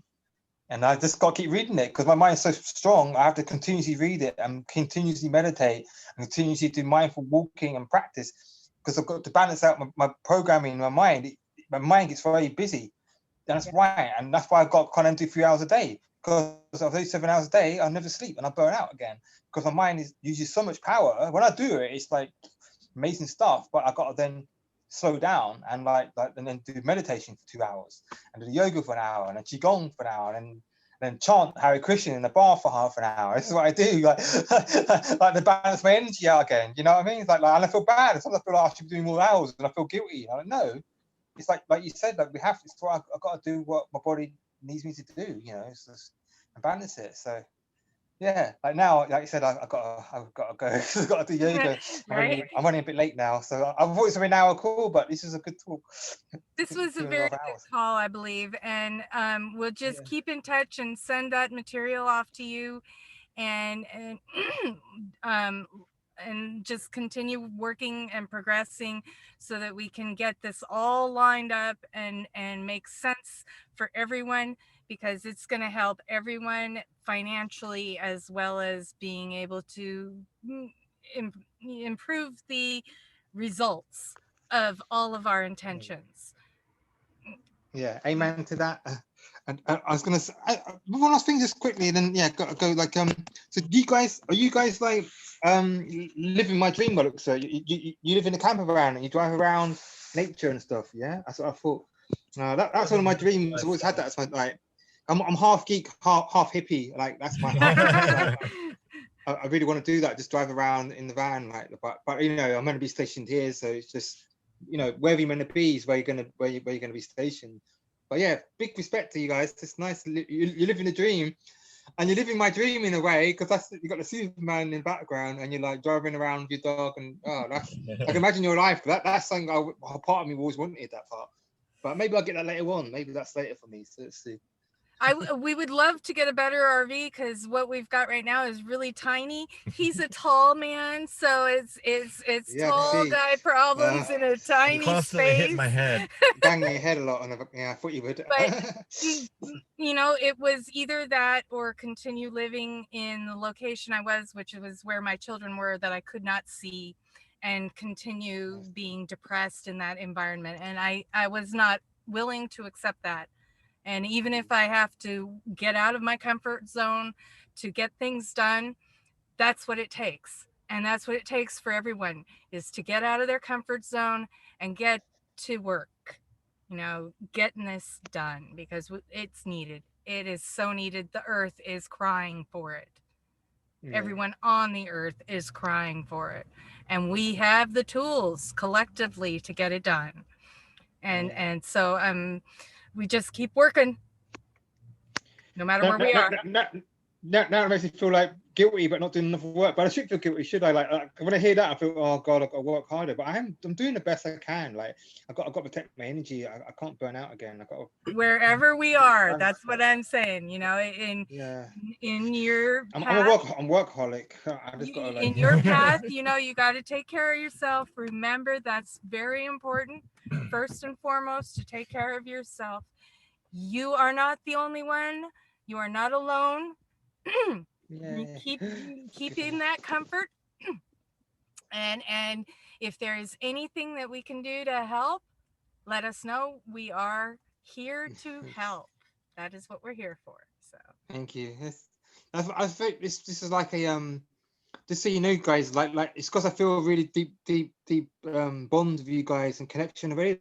I know, like we always know different souls, but I feel even closer to you two than most people I have on calls, and that's why you should see it's a positive thing. Like I put it open up more to people who I'm closer to, because I felt like I didn't have to sit there like not pretending, but like I didn't have to try and make them understand why working together is a good thing, kind of thing. Like you really get it. Like so I could just. I've been holding that so long, holding that that need, that energy. Do you see what I mean? And then when you finally, and you find like, oh, finally I've been heard. Finally, someone gets it. I'm like, ugh. And now I've seen. I felt that's why it had to come out. I had to release that tension. I've been holding that for so long. That's wonderful. And it's got and that shows how close and comfortable I feel with you. Because then I open up like more. So yeah, it's a blessing. So let's see it's a positive thing. Sorry for my today I've been a bit more ranty than I would normally be, but it's a good thing in a way. Don't apologize. I'm trying to say, I always see the positive side of everything, so I'll see the positive side of it. Well, we love you too, David, and you know we want only the best for you and for everyone who's involved in this, and let's keep working together and building this so that it is a force to be reckoned with and an impenetrable actions. You know, that this is where the train is going. We're all on this train together. It's the party train. Positive party train, and we can all be a integral part of this new reality and creating it together. One of my sayings is this train stops for no one as well. It said the party train. That's right. It's stopping for no one. There's no stopping this train. We're all bored, and you ain't stopping this train. Not now, no way. Not when we're all together. Power in numbers. So. David, rest up. Take care of yourself tonight. Do whatever you need to do, because you know you, right? Yoga and bed. I think I was going to do weights, but I got to skip it now. I think, yeah, I got I'm trying to fit it all in. That's the thing. I got OCD, so I'm like sometimes I have to do my routine. But one of the things I had to learn was I can drop things. I used to get a lot of anxiety when I break my routine, but now I realize like getting to bed on time's more important than fitting the other thing in. So I've got to do shorter yoga, no weights, and just do it another day. So yeah, it's important that you get yourself prepared, because you're now in a routine of waiting for people and frustrated that they're not coming to the table to do any work, or at least not yet, and flaking out on you. We're really used to that, and that will not be happening with this team, this trio. Good. So we need to know you guys are real. You guys can back it up. You're not just talkers. You can actually get stuff done. Yeah, good. Yeah. I feel that. That's how I feel this thing. I feel it. Yeah, there's no value if we don't have anything to put together to actually work You know, any tools for anybody. How do we do And this? what How do we frustrates do me even that? Where's more, the guide? I won't go another rant, but another reason why was because I had all these talkers and they wasted so much of my precious energy and time. There's so much time having calls with them, going out and physically meeting them, training them up, sharing everything, you know, like lots of time and energy when I could have got loads of done. And then they just counter me. And I'm like, thanks. If you could have just told me you weren't interested, you weren't sincere from day one, I wouldn't bother coming to meet you. It's just the fact that you pretended you were interested and then you just let me down. And that kept happening. And that was what, yeah, sorry, I'm not going to go into it again. But that's another thing, right? It's like a double thing, isn't it? It's like, Yes. Yeah. Okay. like, Let's before we end this call, let's take a moment. Take a deep breath in. Close your eyes. We are here as a united force, working on the ultimate project together. There is no time or space that is in our way. It is all within the divinity and time that it is supposed to be. We are divinely where we are supposed to be at this juncture, and we have the ability to produce everything that we have envisioned without stress, without frustration. It is all done already through us and through all those who have this vision. Together, we shall overcome all in the name of one, all together. So be it, and so it is.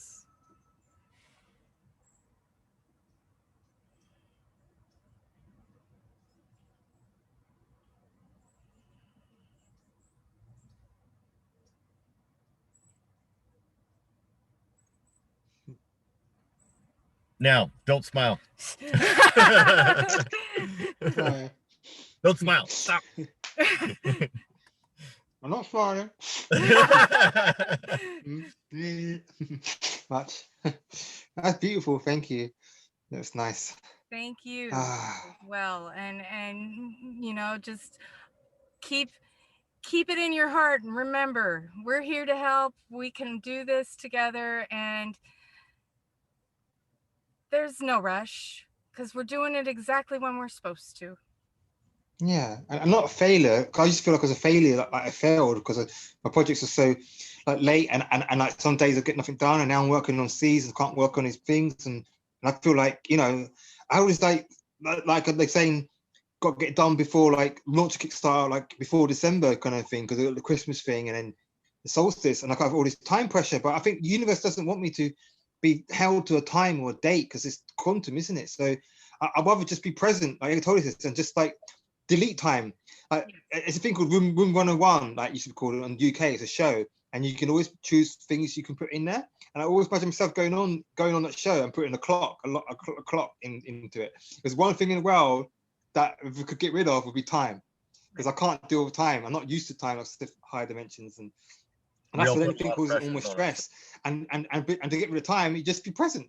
Like I love it. I like just delete it. When I've got rid of psychological time, and just have like just now, just always now, and that's fine. And then I've got no past to be sad about or frustrated about, and I've got no future to be stressed or anxious about, and deadlines. And that's why I said to people like my business partner and other people like and people, investors who still in the old paradigm, and I just, they always want me to do roadmaps and dates and stuff. I said, I don't do dates, I don't do deadlines. Look at the name, inclusion of the title, deadline. I don't want to die, thank you. I want to have a lifeline. Like that's part of the old paradigm. It's all part of the programming. It's all part of the conditioning. It's like that's the whole corporate world. Like, no, I won't be. And so that's why I don't want investors. I don't want to be held to dates and deliverables. So like, no, yeah, I will I will still do the best I can, as much as I can with my abilities in the present moment, and it'll be ready when it's ready in divine timing. But people don't understand, think that's flaky and like, no, well, get used to it. That's where we're going. In 5D, there is no time, and that's how they work.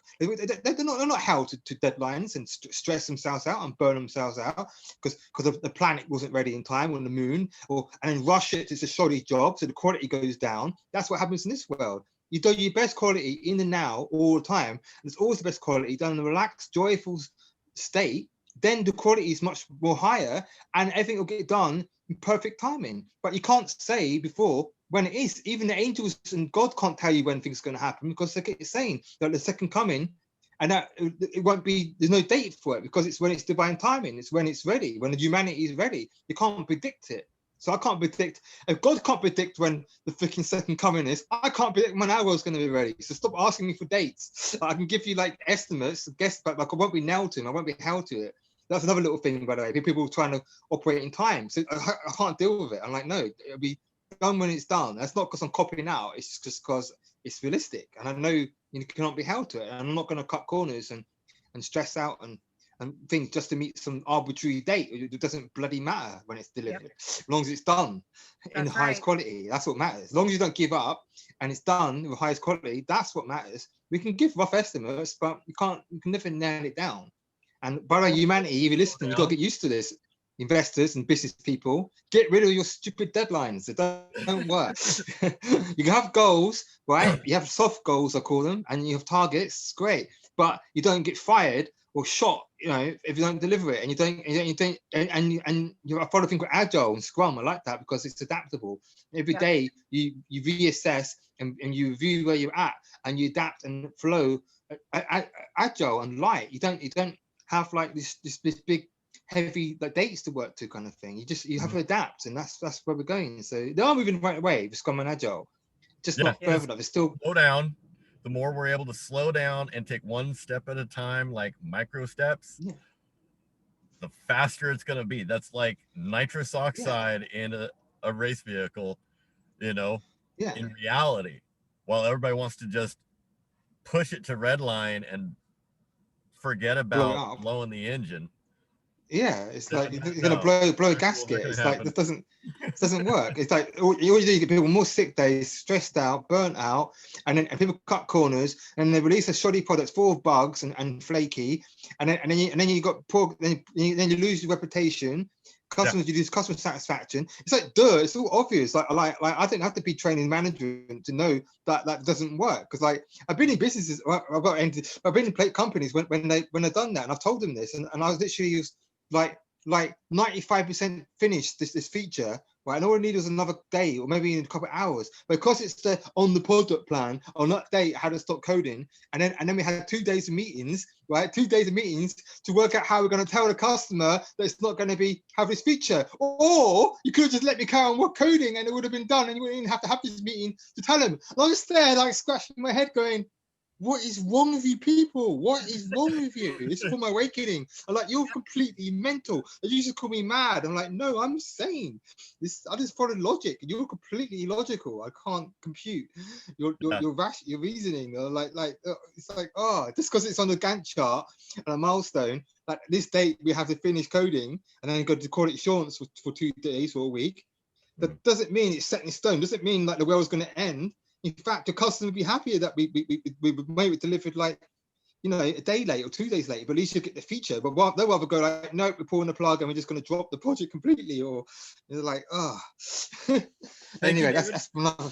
That is a perfect note to end the meeting and before the laptop dies. Yeah, before I die. We still have to upload this too. Oh yeah, sorry. It's good talk. Good talk, good therapy. We will definitely stay in touch, and I'll send you that link for the story if you want to read it. And we'll definitely be keeping you apprised of progress on the spreadsheet. Okay. I look forward to thank you. Yeah, and I look forward to the next call, because then you'll have like how I normally am on calls. This has been a very different day today, very different type of call. This has been more. Showing, this is all showing. Look, that's why I'm wearing the black one. It's more showing more the shadow work. It's more like showing the struggle. Today was all about showing, but unity consciousness and showing the struggle. That's how I'm going to tag it on my hour blog. and show authenticity. But the next score we have is going to be the normal Superman mode. Yeah. I wear my blue t-shirt then. Okay, So. sounds good. Sounds like a plan. Cool. Have a good Well, have a evening. good day, guys. And brother. yeah, live long and prosper, and peace out. Cool. All Thanks, guys, and right. thanks for listening. Thanks for listening, and thanks for the support and for stepping Always. up. It's appreciated. For Yeah, sure. keep Thank you. fighting the good fight. That's Cool. right. We are. Yeah.